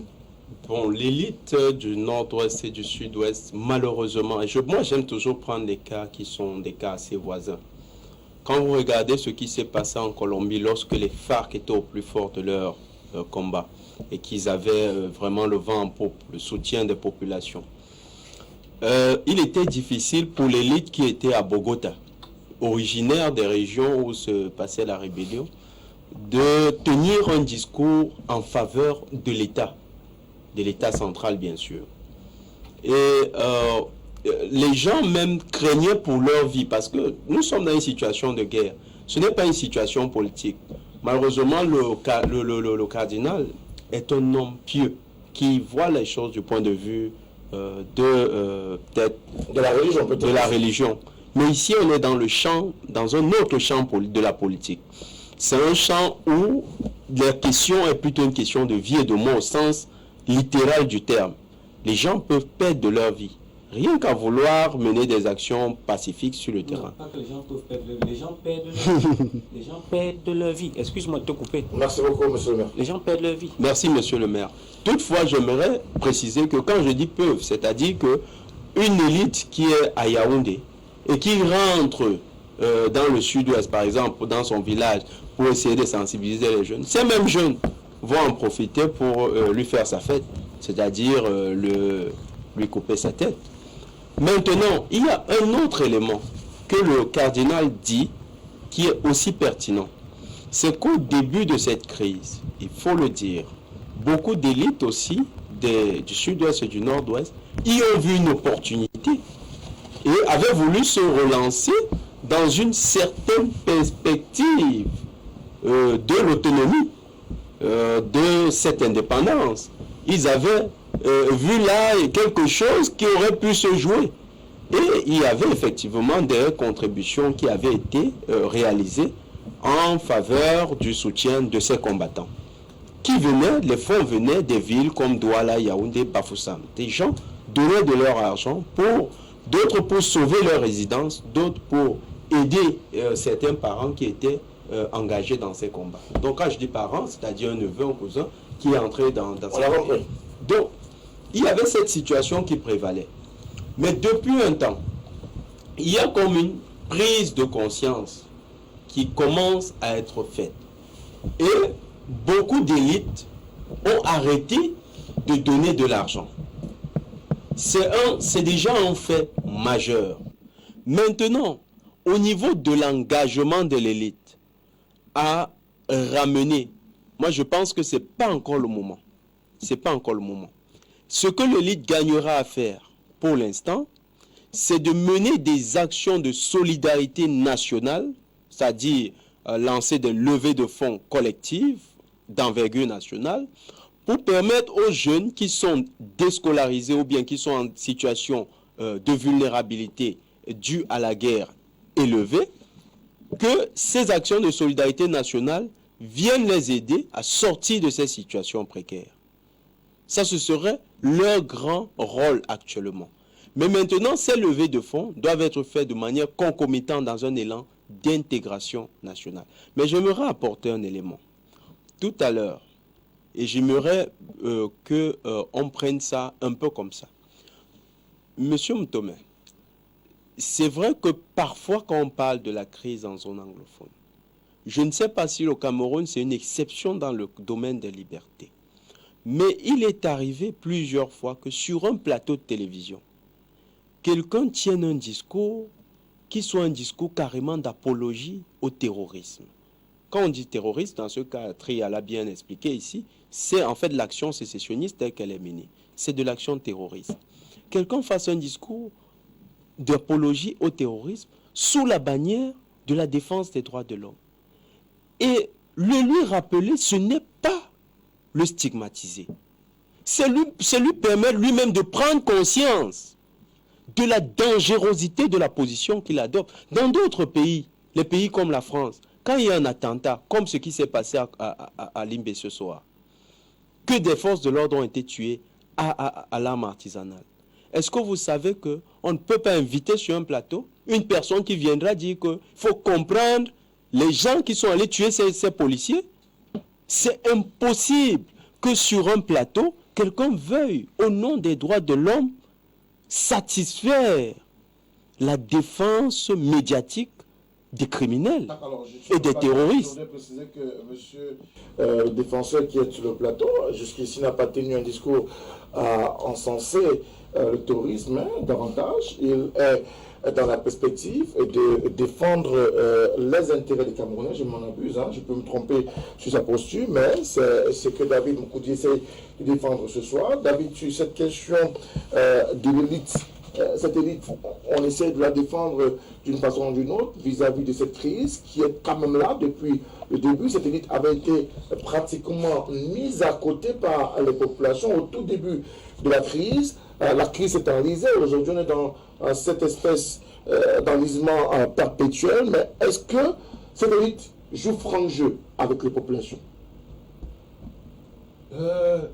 Frédéric, moi je pense qu'au début, par contre, au début de cette crise, on a quand même vu quelques-uns, sinon je dirais quelques-unes de ces élites monter au créneau, parce que dire que les élites n'ont rien fait depuis le début, je ne serais pas dans cette posture. C'est vrai que depuis un moment, depuis justement que la crise s'est enlisée, on a justement l'impression, je dirais que c'est un fait, plusieurs d'entre eux ne sont plus vus sur le terrain, difficilement on les voit porter des actions pour qu'il y ait un retour, mais comme je le disais au début, tant du côté, par exemple, du SIF, on a vu plusieurs leaders, d'ailleurs, le maire le disait tout à l'heure, qu'ils sont également une autre victime de cette crise, parce que nous le savons tous que c'était le FIEF, le plus grand secteur, le plus grand territoire que le SIF contrôlait, et aujourd'hui il est complètement absent dans le nord-ouest et le sud-ouest. Politiquement, ils ont beaucoup perdu, et on a plusieurs fois vu les élites SIF justement monter au créneau par rapport à cela. À côté de, on a vu également Est-ce que c'était le discours qu'il fallait pour ces élites face à cette population? Je vais vous citer un autre nom, peut-être l'homonyme de Ndiok, qui s'appelle aussi Congo Agbombala. Vous n'allez pas me dire que quelqu'un comme celui-là n'a rien fait. On a vu également plusieurs de ces actions qu'il a menées sur le terrain, justement pour qu'il y ait un retour au calme. Il a fait plusieurs fois des propositions. D'ailleurs, c'est l'une des personnes qui est restée très très modérée dans cette localité par rapport à cette crise dont on n'a pratiquement pas vu avoir une position contre ou pour tel ou tel autre camp. Il est resté vraiment figé, étant là-bas, et depuis hier, il n'est pas sorti de là, contrairement à plusieurs autres qui ont fui. Or, il a aussi été attaqué plusieurs fois, tant par ceux qui ont pris les armes contre la nation. Mais il continue de travailler pour apporter une solution à cette crise. Aujourd'hui, elle s'est enlisée, elle a pris d'autres tournures, tout le monde l'a reconnu. Il y a eu de nouveaux acteurs qui sont entrés en jeu, justement, comme on le fait signaler des personnes d'autres nationalités. Ce n'était pas au début, c'est maintenant que cette propension est observée. Tous ceux qui ont été kidnappés au début, des témoignages qui sortaient, voilà, ils disaient justement que c'était des Camerounais, mais aujourd'hui on voit qu'il y a d'autres acteurs qui sont entrés dedans, qui sont d'autres nationalités. Nous tous, nous le déplorons. Personne n'encourage cela. Et je pense que les organisations de la société civile continuent de faire leur travail. Si ce que nous faisons comme travail sur le terrain était vraiment l'apologie du terrorisme, comme certains essayent d'expliquer sur le plateau, je ne sais pas pourquoi subitement c'est devenu le discours de plusieurs depuis que cette crise a commencé, croyant que c'est comme ça qu'ils vont s'attirer les faveurs du gouvernement. Je dis non, on reste critiques, et c'est dans notre critique que nous sommes respectés, efficaces pour que les crises, pas seulement la crise qui sévit dans le nord-ouest ou le sud-ouest, mais également avec le côté de Boko Haram, du côté de l'Est avec la Centrafrique, et même dans la région du littoral, nous continuons de travailler pour que les crises soient anticipées, qu'on n'arrive plus à vivre des moments de crise où nous sommes à 5 ans de guerre. On évalue cela économiquement, on voit beaucoup de pertes que cela a engendré, tant sur le plan économique, sur le plan politique, sur le plan social. Et personne ne peut accepter cela. Donc nous continuons de travailler pour que justement des solutions efficaces soient prises pour cela. Et nous avons toujours pensé depuis le début que ce n'est pas en prenant les armes de part et d'autre que nous pouvons mieux nous exprimer. C'est autour d'une table, en mettant argument contre argument, que les résolutions et les réponses aux problèmes seront apportées. Alors, quel est le rôle que devrait jouer l'élite en pareille situation? Effectivement, l'élite a plusieurs rôles à jouer, mais seulement quelle est sa marge de manœuvre? Voyez-vous, dans ces conditions, est-ce que l'élite elle-même, il faut relever la marge de manœuvre de l'élite. Tout à l'heure, vous savez bel et bien que l'élite, au départ, une certaine élite, voyez-vous, a cru effectivement du fait de la centralisation du pouvoir, qu'à un certain moment donné, ils retrouveraient leur identité, une certaine autonomie, qui ont participé naturellement à ça. Il faut le dire, cette élite a contribué à enliser. Est-ce que vous voulez dire que l'élite a joué un double jeu dans le discours à tenir vis-à-vis des populations dans le nord-ouest et sud-ouest au plus fort de la crise? C'est un fait, M. Moutomé. Voyez-vous, on a eu, comment dirais-je, on a eu une implication de discours. Vous êtes journaliste politique, plusieurs fois sur votre plateau, nous l'avons débattu ici, entre des élites qui avaient un certain positionnement, je ne vais plus citer les noms ici, et d'autres, effectivement, qui vous disaient, qui niaient quasiment le problème. Et certains ont contribué, on a vu certains qu'on a des maisons brûlées, ainsi de suite, certains ont même disparu, certains ont même traversé. C'est-à-dire qu'on a des élites intellectuelles, politiques qui ont même traversé, qui ont fui, qui sont allés de l'autre côté, qui sont exilés, et qui sont des agents vecteurs de cette crise. Effectivement, on vous cite quelques noms ici, c'est pas de petites personnes. Vous, quand vous avez des gens comme Dr Beneza Kwanza, c'est quand même des marqueurs, des symboles jusqu'ici qui ont contribué à porter la chose. Et si tous peuvent s'entendre, à pouvoir changer le discours, à pouvoir comprendre qu'il s'agit là de la République. Voyez-vous, il s'agit là de notre territoire, de notre nation, qu'au-delà de tout, effectivement, on doit s'asseoir pour essayer de trouver des modèles qui permettraient de pouvoir juguler cette crise, sinon mettre définitivement à celle-ci. Vous connaissez bel et bien la solution qui est la nôtre. Nous pensons qu'en l'espèce, ça a déjà assez duré et que cette revendication... Ça d'autant plus durer à raison de qui? La faute à qui? Le fait que ça continue de durer sur le terrain. Mais je vais citer déjà les acteurs, M. Moutomé, d'entrée de jeu. Voyez-vous, l'État, qui en notre sens n'a pas fait le travail qui devait être le sien, ou du moins a mal apprécié la chose dès le départ, et n'a pas mis les moyens qui vont avec. pour pouvoir définitivement mettre un thème aujourd'hui. Et cela s'est métastasé. Ce qui fait qu'aujourd'hui, effectivement, vous voyez que c'est un prime au banditisme, mais il faut que l'État agisse, il faut que l'État réagisse, il faut que l'État soit fort face à une telle puissance, parce que face à une telle chose, parce qu'on a l'impression, je dis bien, dans la réaction étatique, on n'a pas comme l'impression que c'est le cas avec la crise de Boko Haram, quand il fallait sauver, n'est-ce pas, la partie méridionale du pays. Aujourd'hui, c'est un peu démesuré. Et on se demande bien pourquoi. Nous savons bel et bien que en l'espèce, tant que les gouvernements qui sont, cette crise ne prendra jamais fin, parce que, qu'on le veut ou non, c'est un contentieux historique qui tire ses réminiscences, n'est-ce pas, dans la colonisation.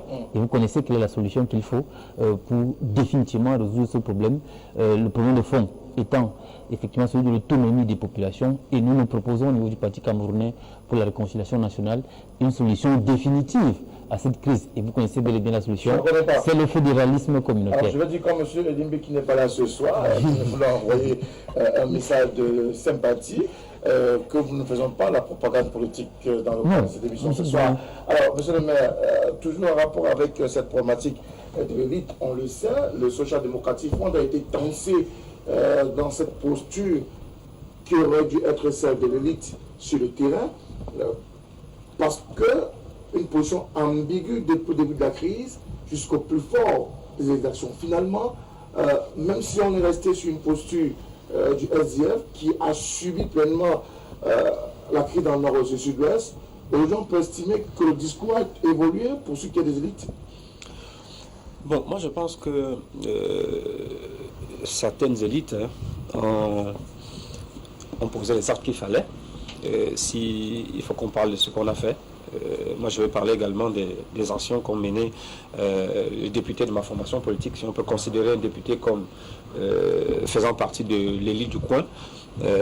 Vous savez que tout au début de la crise, nos députés à l'époque, nous en avions 17 qui siégeaient à l'Assemblée nationale, avons organisé une marche à travers les artères de la ville de Bamenda et de Boya pour justement dénoncer et attirer l'attention des responsables gouvernementaux et de tout le monde de ce qui... pas davantage un coup d'éclat plutôt qu'une véritable sonnette d'alarme, une espèce de vaccin que vous lancez à l'endroit des pouvoirs publics. C'est souvent quand même curieux avec les journalistes, parce que quand vous ne faites rien, on vous accuse de n'avoir rien fait, mais quand vous posez un acte, on vous taxe d'être dans la propagande. Mais toujours est-il que ça ne s'est pas arrêté là. On a continué au niveau de l'Assemblée nationale à mettre la pression pour que cette question soit inscrite à l'ordre du jour, ce qui n'a jamais été fait. Et il y a eu un moment des images qui ont défilé sur les réseaux sociaux, des députés qui ont carrément déserté l'Assemblée nationale parce que les députés SDF insistaient. Et ce jour-là, le Premier ministre était venu à l'hémicycle présenter son discours de politique générale par rapport à l'année budgétaire qui devait s'ouvrir. Comme vous dites que des élites ont fait ce qu'il fallait faire à leur niveau. Mais la question que je me pose, est-ce que la résolution de cette crise aujourd'hui est au niveau des élites? Moi, je ne pense pas. Parce que le premier citoyen camerounais qui a le pouvoir suprême, le président de la République, demande que ça s'arrête. Et les belligérants ne bougent pas d'un iota. Je me demande ce que l'élite peut faire face à une telle situation. Donc, le problème est tellement profond. Certes, l'élite peut contribuer, mais la stratégie ne doit pas être basée sur les... Vous avez vu, juste après les élections, municipal et législatif, un jeune maire dans une localité de Koumba qui a eu la bonne volonté de pouvoir demander d'obtenir un rendez-vous avec ces séparatistes, il a été tué. Donc la situation est très très grave, à ne pas prendre à la légère. Certes, il y a des élites qui ont pris des initiatives, il y a également des élites qui ont versé de l'huile sur le feu, parce que plein d'entre eux niaient même l'existence d'un problème, disait que la situation était sous contrôle. Justement, avec ce que vous évoquez, le SDF a été justement accusé d'avoir versé davantage de l'huile sur le feu dans le nord-ouest du Cameroun. Bon, c'est nous qui étions accusés, que ceux qui nous accusent donnent les preuves de leurs allégations. Et puis c'est normal que les gens émettent des jugements de valeur sur qui... Quand au début de la crise, le gouvernement décide de déployer les forces de défense et de sécurité pour demander de démilitariser la zone, n'est-ce pas un discours qui va dans le sens d'encourager la partition du Cameroun? Nous avons demandé de démilitariser la zone. Nous avons aussi demandé de cesser le feu. Il était question déjà d'arrêter de tirer de part et d'autre parce que les populations aussi, n'oubliez pas, étaient prises entre deux feux. Vous aviez d'un côté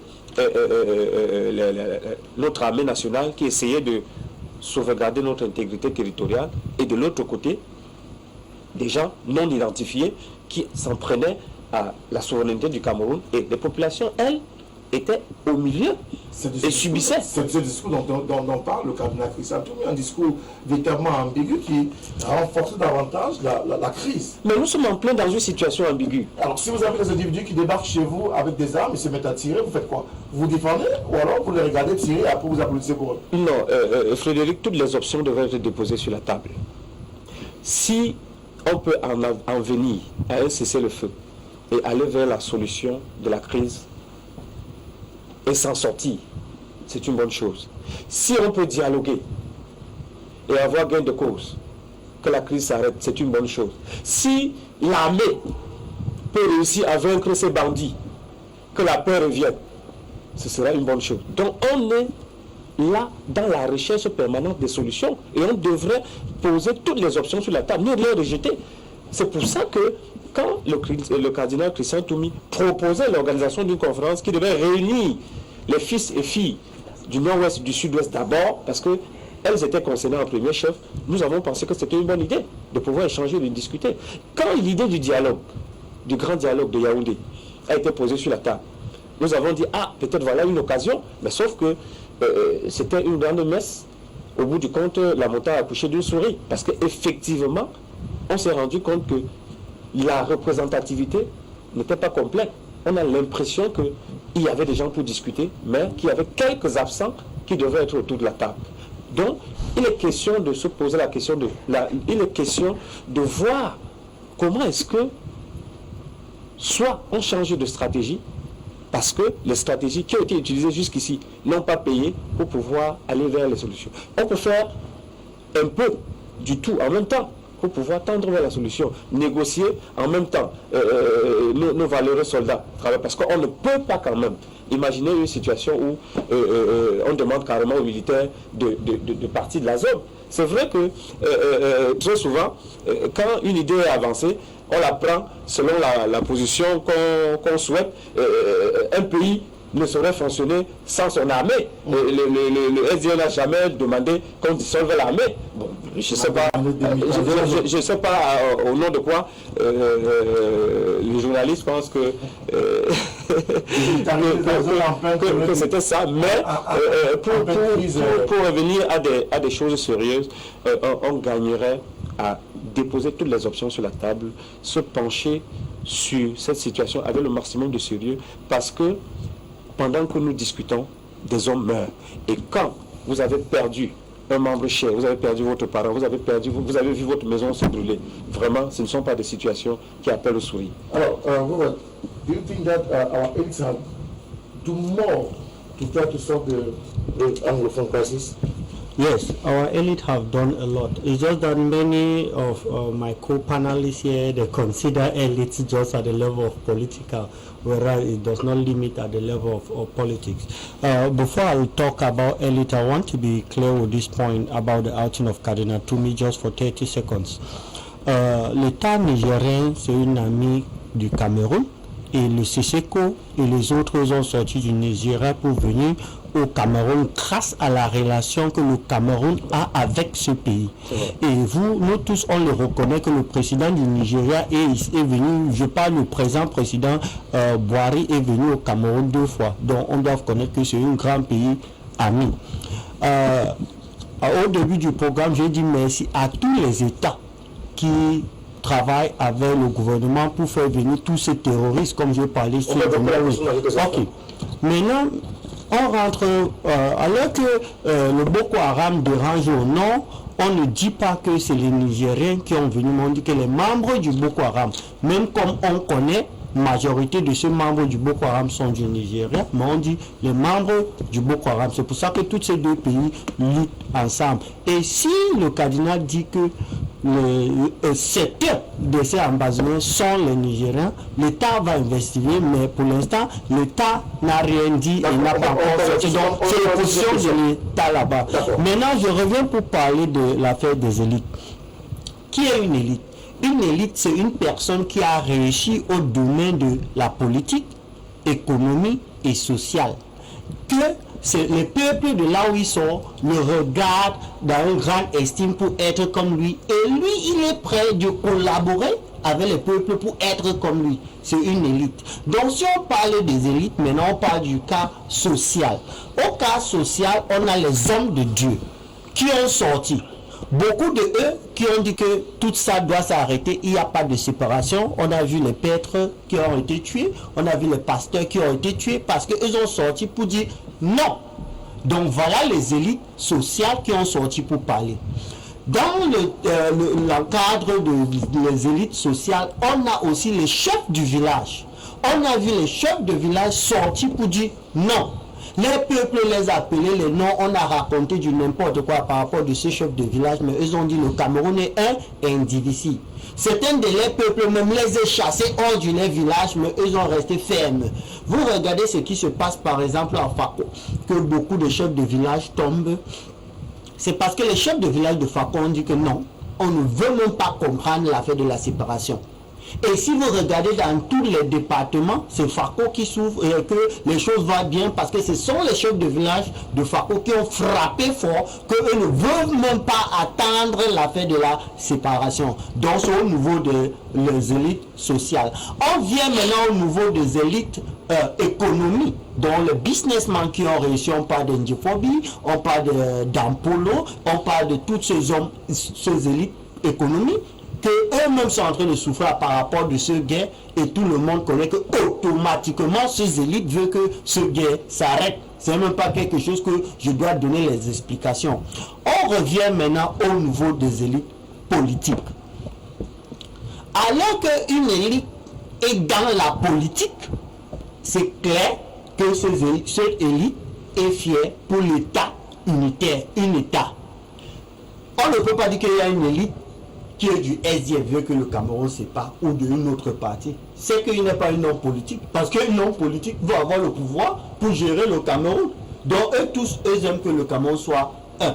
Donc tous les élites ont battu pour les manières que eux peuvent se battre.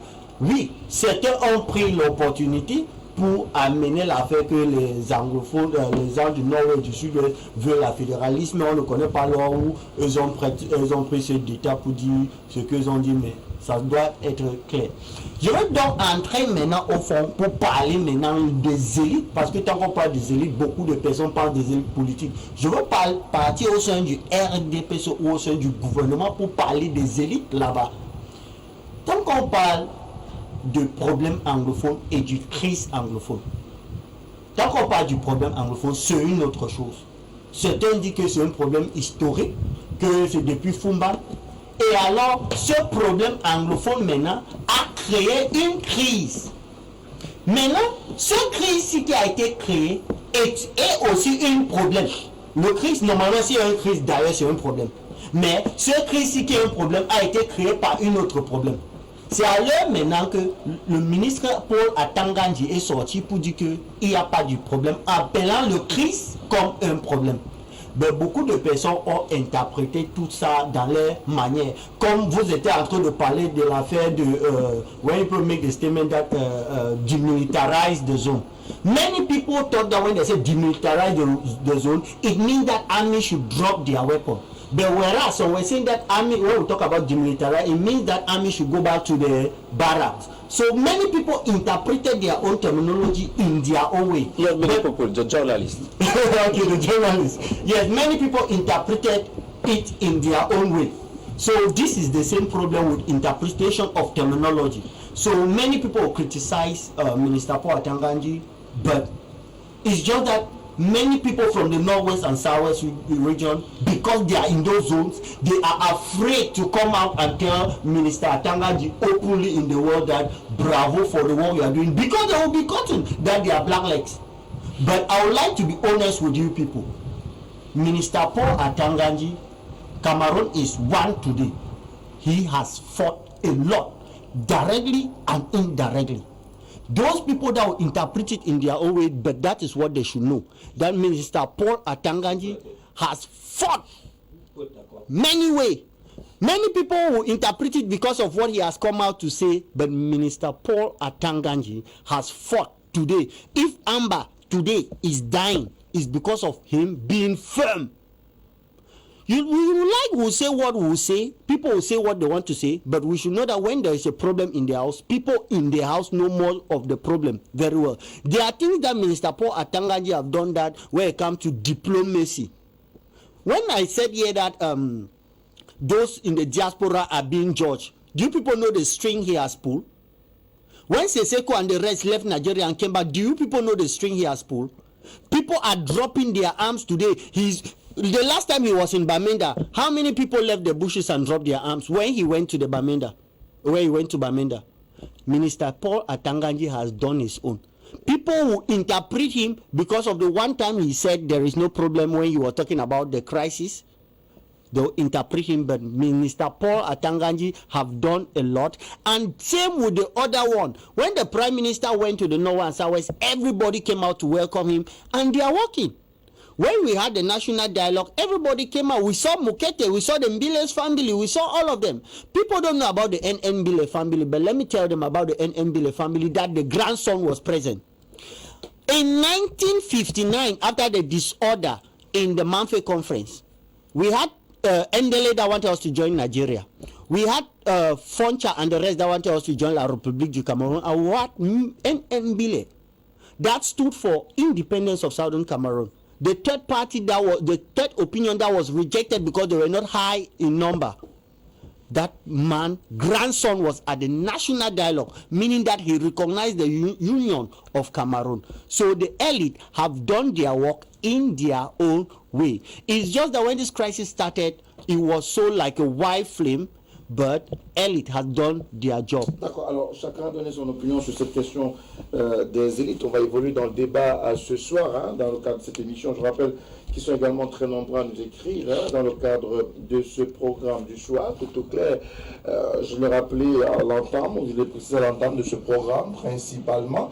Le sujet sur la crise anglophone était prioritaire au regard de ce qui s'est passé ce mardi dans la ville balnéaire de Limbe, une ville qui d'ailleurs accueille une des poules du CHAN Cameroun 2020 ou 2021, selon le choix qui est le vôtre, une situation qui a davantage mis également dans les mois les populations qui sont très heureuses de vivre cette compétition sur leur sol, mais aujourd'hui, les uns et les autres sont unanimes sur la question.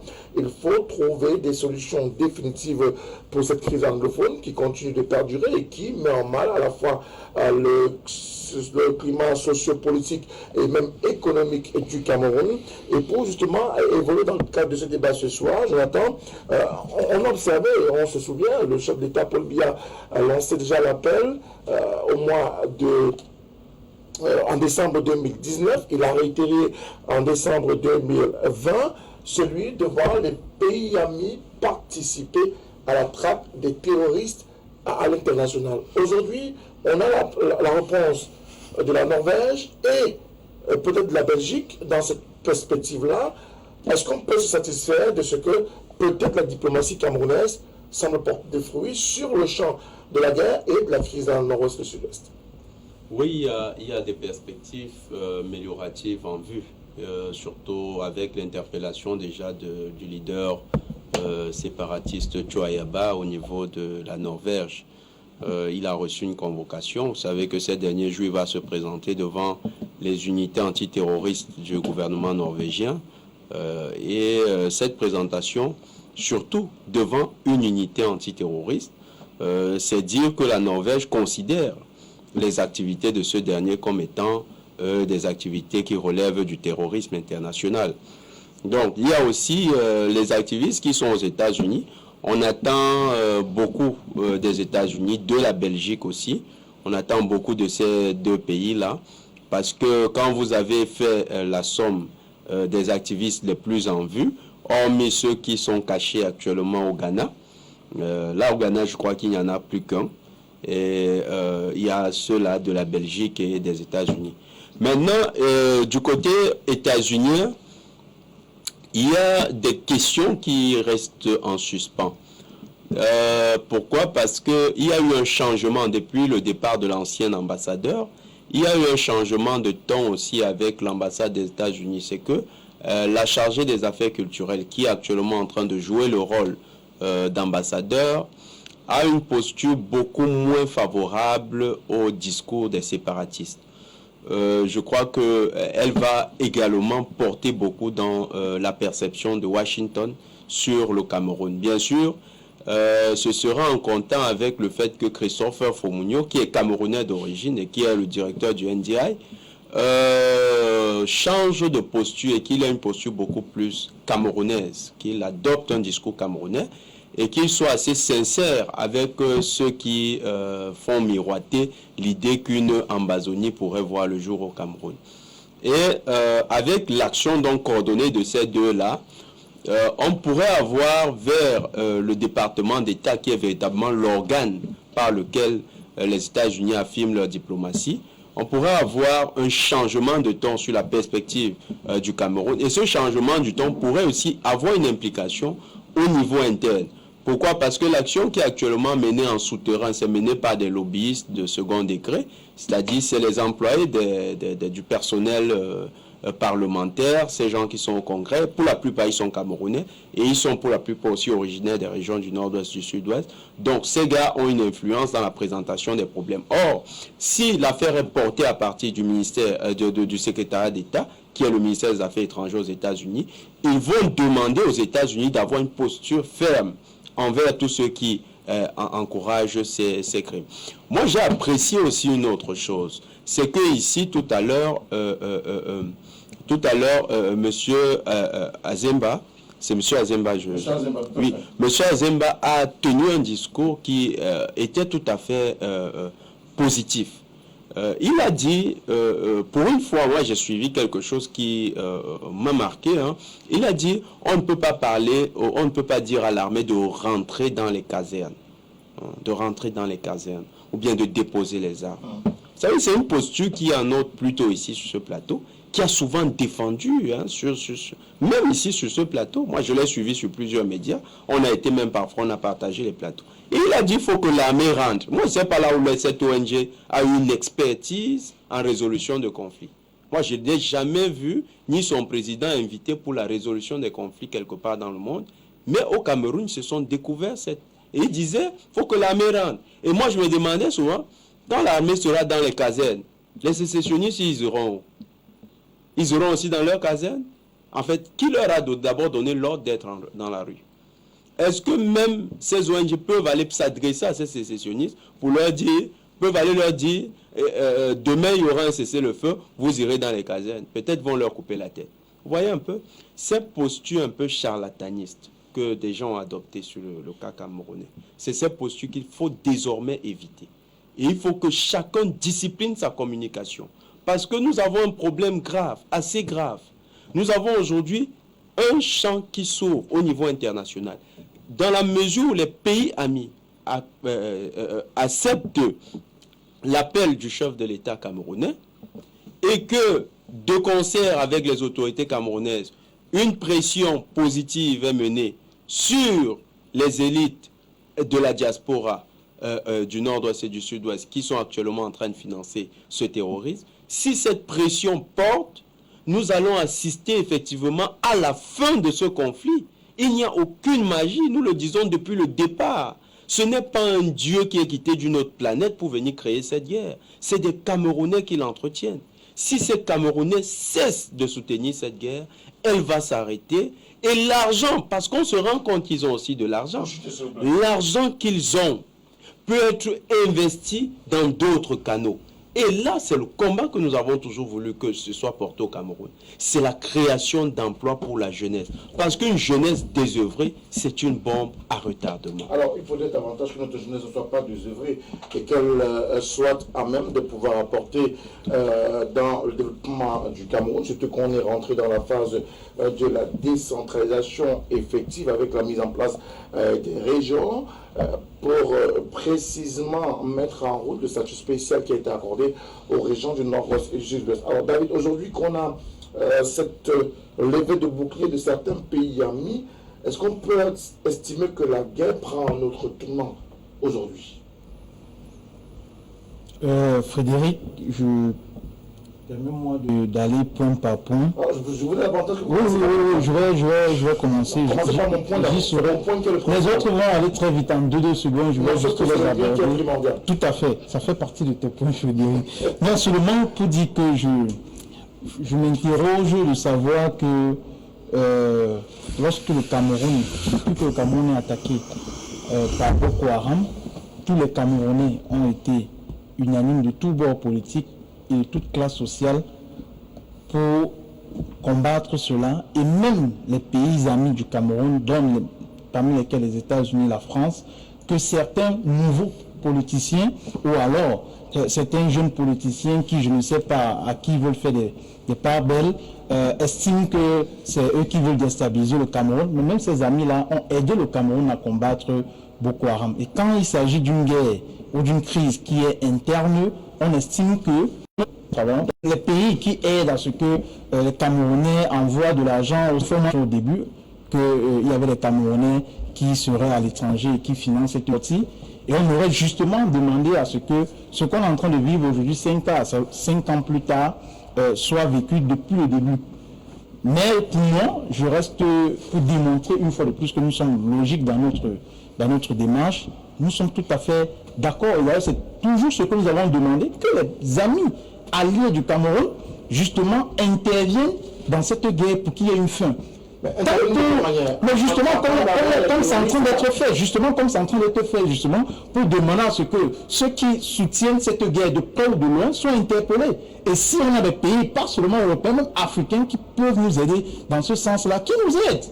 Justement, que ceux qui financent ça de près comme de loin, que ce soit hors du Cameroun ou dans le Cameroun, qui soient interpellés et que chacun réponde devant la justice. C'est pour ça que nous avons demandé toujours qu'il y ait des enquêtes indépendantes. Pourquoi on refuse que les institutions au niveau international, que ce soit l'Union africaine, que ce soit l'ONU, pourquoi on refuse que ces institutions viennent faire des enquêtes indépendantes pour venir répondre de leurs crimes qu'ils ont commis, que tout le monde a dénoncé? Cela fait la fierté de certains et on trouve la communauté. Mais bien sûr, on doit applaudir cela. Mais je dis qu'on ne va pas se limiter à là. On applaudit cela, mais il faudrait qu'on sache aussi que lorsque les États-Unis, le Congrès va demander à ce que le Cameroun cherche par toutes les voies, respecte les droits de l'homme, par toutes les voies et prenne des mesures pour apaiser, mais que les gens ne disent pas que ce sont ces États-Unis-là apaiser combien par rapport aux États-Unis, que si justement les États-Unis veulent en découdre avec le Cameroun. Non, tous ces pays alliés, on a besoin d'eux dans cette crise pour nous aider à sortir de là. Que ce soit la Norvège, que ce soit la Suisse, que ce soit la Belgique, l'Afrique du Sud, que ce soit... S'il vous plaît. Christian, je t'ai suivi plusieurs fois, justement, trouver que c'est la France et les États-Unis qui ne veulent pas que cette crise finisse. Mais je vous ai pris un exemple que lorsqu'il s'agit de Boko Haram, on a vu le soutien de ces 2 pays. Lesquels? La France et les États-Unis. Tu vas lui donner la parole. Non, je peux donner ma parole. Il me fait de cet appui, qu'on sorte de cette crise, que les responsabilités soient établies et que également la victime de cela. Monsieur Christian Njokongo, s'il vous plaît, est-ce qu'on doit attendre plus de ces pays qui aujourd'hui montrent une autre figure dans la perspective du retour à la paix dans le nord-ouest et le sud du Cameroun? Bien, vous permettez déjà que je puisse dire un mot sur ce qu'a dit monsieur. Je ne permettrai que la réponse. Non, je suis le plus discipliné du plateau, voyez-vous. Je suis au stratégie. Non, je voudrais, à l'échange de ce qui a été dit sur ce plateau, effectivement, quand on convoque le jeu des acteurs, forcément les acteurs internationaux dans la résolution des crises, je voudrais donner 2 exemples à certains pour qu'ils puissent comprendre un peu. Peut-être qu'ils n'ont pas de ressort heuristique pour mieux comprendre la question. Dans l'affaire Boko Haram, les États-Unis interviennent qu'à partir de 2016. Pourtant, l'affaire commence peut-être quasiment en 2012. Par là, voyez-vous, c'est 4 ou 5 ans après que les autres viennent intervenir. Et ils interviennent même comment? Là, on peut encore questionner comment dirais-je, le quantum de leur intervention. Également, ce qu'on pourrait qualifier de communauté internationale. Dites-moi, là où elle est intervenue pour régler un conflit, comment ça s'est soldé? Les exemples sont légion, que ce soit la Libye en ce moment, que ce soit ailleurs. Bon, je vais m'arrêter là. Maintenant, je voudrais maintenant, effectivement, repréciser notre pensée. Vous ne prenez pas la parole. Oui. Effectivement, repréciser notre pensée. Quand nous convoquons le pays ami, voyez-vous, M. Moutomé, le cas de la Norvège, on dit sur leur territoire, où elle est abattue au Cameroun, et que la justice camerounaise puisse, n'est-ce pas, traiter de la question. La question du terrorisme est criminalisée. La question du terrorisme international, c'est effectivement criminalisé, comme je l'ai dit. Le droit international encadre effectivement cette question. Voyez-vous, c'est de ça qu'il est question. Parce que quelqu'un parle ici des droits de l'homme, mais ne connaît pas l'encadrement juridique qui permet d'aménager effectivement... Parce que le Cameroun également ne fait pas bonne figure en matière de droits de l'homme. C'est aussi un reproche qui lui est souvent fait par les organisations internationales dans le cadre de cette crise anglophone. C'est pas pour la question, s'il vous plaît. Monsieur Moutomé. Oui. Tu ne dois pas prendre les droits de l'homme. Monsieur, c'est pas possible. Laissez-moi aller au bout. Mais comment s'opère l'expression de liberté? Il y a un cadrage juridique établi, voyez-vous. Laissons les petites répressions, les petites que nous avons en matière d'expression de liberté au Cameroun, mais là on parle de terrorisme. Et vous, dites-moi quel est le pays au monde. Les États-Unis, par exemple, quand ils attaquent l'Irak, le cas Saddam Hussein, il s'agit de quoi? Il s'agit de terrorisme. Est-ce que ce n'est pas codifié? Est-ce que ce n'est pas encadré? Voyez-vous? Quand la France, l'opération des Cornes, Balkans et autres attaquent au Mali, il s'agit de quoi? Ou bien pour le cas de Merad et autres, on a vu en France, pour prendre seulement un seul individu, comment on a sorti tout un raid. C'est-à-dire tous les corps d'élite français sont sortis pour pouvoir tirer sur quelqu'un même. Voyez-vous? Alors que c'était un seul individu dans un bâtiment qu'on pouvait prendre avec des mains, mais on l'a tué. Il s'agit de quoi? Il s'agit des droits de l'homme ou alors des droits des animaux? Non, je voudrais aller au-delà de ça pour vous dire effectivement que là il s'agit d'une question de vie ou de mort et d'intégrité de notre territoire. Vraiment que les droits de l'homme dont on parle souvent, qui ne voient que quand il y a bavure policière, mais qui ne relèvent pas. N'est-ce pas? Notre policier, nos mamans, vous voyez, permettez que je réponde. Parce qu'il nous reste très peu, il y a pas de prise de parole. Allez-y. Vous n'avez pas quand même attisé. Vous avez 3 minutes, vous pouvez accorder 1 minute et demie. Je suis en train de dire qu'au quotidien, vous voyez les infanticides. Au quotidien, vous voyez les féminicides. Voyez-vous, il y a des cas aussi assez patents comme le cas Florence Ayaba-Fort et tout ce qu'on a vu en zone anglophone. Est-ce que vous avez vu ces organisations dites qui promeuvent ces droits de l'homme intervenir? Non, on ne peut donc pas faire une prime. C'est maladroit. Non, il faut que je lui rappelle quand même qu'à chaque fois, on est dans plusieurs groupes de WhatsApp où j'ai plusieurs fois diffusé nos positions par rapport à ces différences. Le sujet de la ligne, vous permettez que me coupe à chaque minute, mais moi quand je vais le faire, vous refusez. Là, on est à jour de variable. Je voulais vous répondre, s'il vous plaît. Merci beaucoup. Votre minute 30 est dépassée. Monsieur le maire. Moi, je veux dire quelque chose. On est face à une situation gravissime. Oui. Et je crois que, je l'ai dit et je le redis encore, chacun devrait jouer son rôle. Qui n'a pas joué son rôle? Non. C'est une crise politique. Oui. Mais il y a plusieurs types d'acteurs. Et chacun devrait jouer sa partition.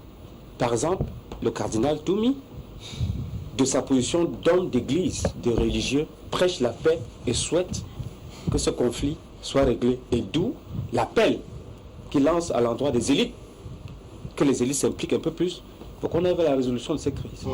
Les politiques doivent jouer leur rôle en prenant les décisions fortes. Donc ça veut très bien que les politiques ont été contagieuses. Pour qu'on absorbe. Les ONG aussi ont leur rôle à jouer. Parce que je ne pense pas que nous faisons bien de faire un procès à sens unique aux organisations non gouvernementales. C'est parfois bien aussi d'attirer l'attention quand il y a des exactions, même si c'est excessif. Parce que c'est vrai, on peut avoir une position aujourd'hui, mais demain vous pouvez être la victime. Et je vais profiter pour vous raconter une anecdote qui concerne un ancien haut commis de l'État, et je ne vais pas le citer, le ministre Marafa. À l'époque, quand il était le tout-puissant auprès du Seigneur Dieu, du président de la République, Marafa traiter les militants de SDF de tous les noms d'oiseaux. Il s'était même permis de dire, quelques années après, ce Marafa est tombé dans les griffes de l'opération Épervier. Vous savez qui a envoyé des conseils pour aller le défendre? C'est ce Frundi. Donc, il faut dire que parfois, à un moment donné, peut-être faire un peu dans l'exagération, mais chacun qui était barbare, et souvent il y a même des images que je peux vous ajouter. On doit tout mettre.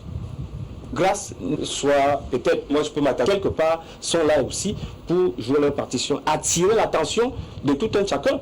Que aujourd'hui, c'est un monsieur X qu'on arrête pour une histoire qui n'a ni tête ni queue, donner sa leader politique qui aujourd'hui vit un certain nombre de sévices, que hier lui-même a participé à la rédaction, et c'est pour tout dire. Je ne sais pas pourquoi vous parlez. Alors, on sort avec vous, hein, Robert Kedia. Do you think that Norway, Belgium, and so on, a country can do something in our Anglophone crisis? Yes, and the first country which I still say it is Nigeria. Nigeria is doing a lot. Remember, the Biafra state did not succeed to gain independence in 1976 because in 1967 because Amadu Aejo blocked the borders with Cameroon and Nigeria and told them that there is nothing as Biafra state. And I believe that presently now with the ongoing crisis there, Nigeria has been firm. The fact that they brought Seseko Ayub Tabe is a proof to show that they are in support with Cameroon, that Cameroon is one and indivisible. And we are calling for other countries to follow same. Norway is doing same. It is a clear proof to show that President Paul Biya has a good diplomatic relationship with all these countries, that when he spoke, even the last time he came out, he has been talking about it, and they are concurring with him. Now, when we are talking about human rights, President Paul Biya is a father, and he really knows how to manage human rights. Many people are talking about human rights, they are very, very ignorant about it. When the issue of Togoland started in Ghana, that they wanted to separate, we saw what the Ghanaian government did, and their military very strong, they came out. We saw what happened in Ethiopia about 2 months ago. 2 months ago, we saw private jets that were sent there by who? The Prime Minister of Ethiopia, a Nobel peace winner, Nobel Prize of Peace winner in the world. He sent military there. But President Paul Biya is always there to discuss with Cameroonians of good faith. When this problem started, the first people President Paul Biya discussed with them were those in the diaspora. Ministers were sent to South Africa. They were sent to Europe to discuss with Cameroonians there. Before they came back to Cameroon and called a grand national dialogue where they still discuss again with Cameroonians. So we should know that when it comes to conflict, we have dialogue, we have mediation, we have negotiation. The government has put in place all this one to ensure that this peace comes to an end. It's just one aspect that the government will not put it. Negotiation. If the government of Cameroon decide to call these terrorists, that they have asked women's hand to be cut off, that they have asked women to be killed, they take sticks, send into a woman's vagina. A man that calls himself Amber Fighter is in the bush. He come and ask a father for support. The father said, I don't have money. They tell the father that, okay, we'll take your daughter to take care of us in the bush for 1 week. If they discuss with these people, negotiate. When we talk about political negotiation, it means you should bring them in the government, give them space in the government, and even give them money. So when people are talking about political negotiation, I don't know if they actually know the meaning of negotiation. How many thousands of people have died? Close to 2,000. Those families, yes, more than 3,000. Those families want justice.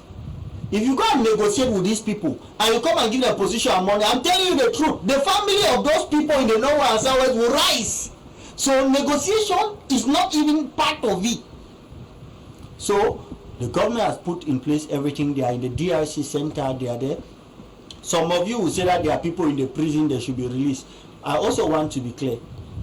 If I send you to go and steal, and you come and you sell to me, who is the bigger criminal? Me that I made you to go and steal, right? Those people in the prison, they think that as the head of state has granted immunity and some of them have been given freedom, it is a good thing. Dialogue will keep on continuing, and I thank all those that have dropped their weapon and peace is gradually coming. So thanks to the people of the Northwest and South region that are collaborating with the forces of law and order, thanks to the force of law and order, and thanks to any Cameroonian, anywhere you are, be it in Gaoundéré, be it in Edea, wherever you are, that you are doing the best to ensure that peace should come to the Northwest and Southwest region. C'est le vœu de tous les Camerounais, le retour de la paix dans le Nord-Ouest et le Sud-Ouest du Cameroun. Je l'ai annoncé, c'était le principal sujet ce soir. Quelques SMS des téléspectateurs dans le cadre de la lutte contre Boko Haram. Nous prions bien celui qui clame l'apport de la France, des États-Unis, de nous dire concrètement ce qu'ils ont apporté. Il verra s'il y a encore bébé d'honnêteté en lui et qu'il est versé dans la diversion. C'est Joseph de Mbaye-Mayo qui nous a envoyé son message. Alors, bonsoir à vous sur le plateau. L'option militaire était la meilleure au départ. Je l'ai toujours dit, les élites ne peuvent ou ne pouvaient rien sur le terrain. Maintenant, où se sont sucrés certains en raison de rançons, le commerce de part et d'autre, la manipulation, il n'y a plus d'interlocution, sauf America and British. If not, c'est le temps où l'option militaire c'est davantage, et le téléspectateur dit d'ailleurs que certains journalistes et ONG ont une vision moins humaine pour dire que l'armée doit quitter le territoire du nord-ouest et du sud-ouest du Cameroun. Bonsoir à vous sur le plateau de LTM, juste pour confirmer au frère David Moukoudi que dans l'arrondissement d'Ako, il y a 5 jours, plusieurs jeunes Nigériens à bord d'un grand camion immatriculé au Nigeria ont été mis aux arrêts par les forces de l'ordre. Dans cette localité, leur activité consistait à y exploiter clandestinement les espèces boissicoles très prisées, totalement disparues au Nigeria et ses environs. Le bois pillé, transporté et revendu chez eux au Nigeria. L'argent récolté est directement et immédiatement destiné à l'achat des armes qu'ils ramèneraient à leurs frères terroristes. C'est Saïd AB Sam qui nous a envoyé son message dans le cadre de cette émission. Autre message, bonsoir à vous sur le plateau, monsieur le maire. Démilitariser la zone signifie quoi entre l'armée et les Ambaboy qui doit libérer le terrain? C'est une autre question qui a été posée. The elite of Northwest and Southwest sympathize with fighters but have they decided to have posts or are afraid to be sent to prison like for Jindam, Inoni and Itekela. We like to tell you only fear is making the elite not to openly take against the fighter. C'est une autre réaction qui nous a été envoyée. Bonsoir à vous et bonne année. C'est davantage le point de vue de ce téléspectateur qui voudrait que nous déportions l'émission au quartier Cité-Sic. On verra avec les conditions techniques. À vous, merci également. Bonsoir à vous. Please tell Mr. Job that a wise person do not listen to reply. He rather listen to understand. So let him understand order before answering. C'est notre contribution. Bonsoir. Pensez-vous qu'une guerre qui est financée de l'extérieur peut manquer de mercenaires, c'est-à-dire des étrangers? Plus difficilement un mercenaire peut volontairement se rendre. C'est une question qui est posée. La revendication n'était que l'arbre qui cachait la forêt. L'idéologie véhiculée pour formater les esprits avant les hostilités a permis que beaucoup de nos frères du Nord-Ouest et du Sud-Ouest adhèrent massivement à cette connerie. Permettez-moi cette expression-là, chers spectateurs. Aujourd'hui, ils s'aperçoivent qu'ils ont été roulés dans la farine. Les services de renseignement ont fait des notes. Si les étrangers combattent dans cette zone, qui les a amenés, ce sont nos propres frères qui les ont amenés parmi nous. Autre réaction dans le cadre de cette émission de Tout au clair de ce soir. Bonsoir à vous sur le plateau. C'est David qui nous équipe le Gabon, c'est toute une Bible. Alors David, on va essayer de le faire le plus simple possible. Hein. Votre message est insuffisamment long. Il est clair que si ces bandits dans les zones anglophones pouvaient faire mieux que ce qu'ils font actuellement, ils le feraient pour démontrer que ces points sont invivables vivable et qu'on a eu tort d'aller jouer le Chan là-bas. Le fait que ce Chan se joue là-bas montre à suffit que la situation n'est pas celle que certains médias nous présentent. Le SDF a déjà aussi commencé à changer de langage, c'est bien. Il voulait mettre la pression au gouvernement pour que l'armée dépose les armes ou que le président décrète un cessez-le-feu unilatéral et que l'armée rentre dans les casernes. La modification de langage, le changement de paradigme montre bien que eux aussi ont compris que cette guerre est en train de finir sans leur solution bientôt, ce qui parle d'un nouveau dialogue parce qu'il n'était pas au premier ou d'un face-à-face entre le président de la République et le leader de ces terroristes-là. Eux aussi vont commencer à changer de langage. Il est connu de tout ce que ce soit de tout ce que ces soi-disant ONG sont des vendeurs d'illusions et de cercueils. Le représentant du RDPC est vraiment très pertinent ce soir, bravo à lui. Les élites de ces zones ne savent plus à quoi faire. Elles sont déçues par la détermination de l'État. Bonne émission à vous. C'est David depuis le Gabon qui nous a envoyé ce message. Autre message également qui nous vient de l'étranger. Alors, certains nous font savoir que des élèves fuient ces localités dans la perspective de fuir les actions, dans la situation qui est la nôtre aujourd'hui. Il y a un autre message, bonsoir à vous, très bonne thématique, M. Moutomet. Alors, que mettez-vous dans élite? Aucun pays au monde, particulièrement aucune armée au monde, n'accepterait l'implémentation ou l'implantation de drapeaux avec leur hymne national dans son territoire. L'armée est conçue pour défendre cette attitude jusqu'à la dernière goutte de son sang. Respectons ce que chacun a appris dans son académie pour gagner son pain quotidien. Je suis Alphonse Dodin et Lombo de Di Bombari et je vous envoie mon message ce soir. Alors, il y a pas mal de messages qui nous viennent également de l'étranger, notamment des messages de félicitations et d'encouragement pour l'accompagnement de LTM à donner également sa posture dans le cadre de cette crise anglophone et davantage un message de sympathie à l'endroit du consultant Abel Limbilebe. Mais le temps imparti à ce programme étant arrivé à son terme, nous mettons définitivement fin à l'étude de SMS, mais nous voulons dire merci à tous ces Camerounais qui nous ont encore écrit ce soir. Merci d'être restés encore de 21h à 23h sur ce programme, tout au clair. Mesdames, Messieurs, vous le savez, la tradition c'est lundi, mardi, mercredi avec des invités triés sur le volet, ce soir était 5. On prend rendez-vous ce mercredi, une nouvelle thématique, peut-être deux également, avec de nouveaux invités. Bonsoir à toutes et à tous.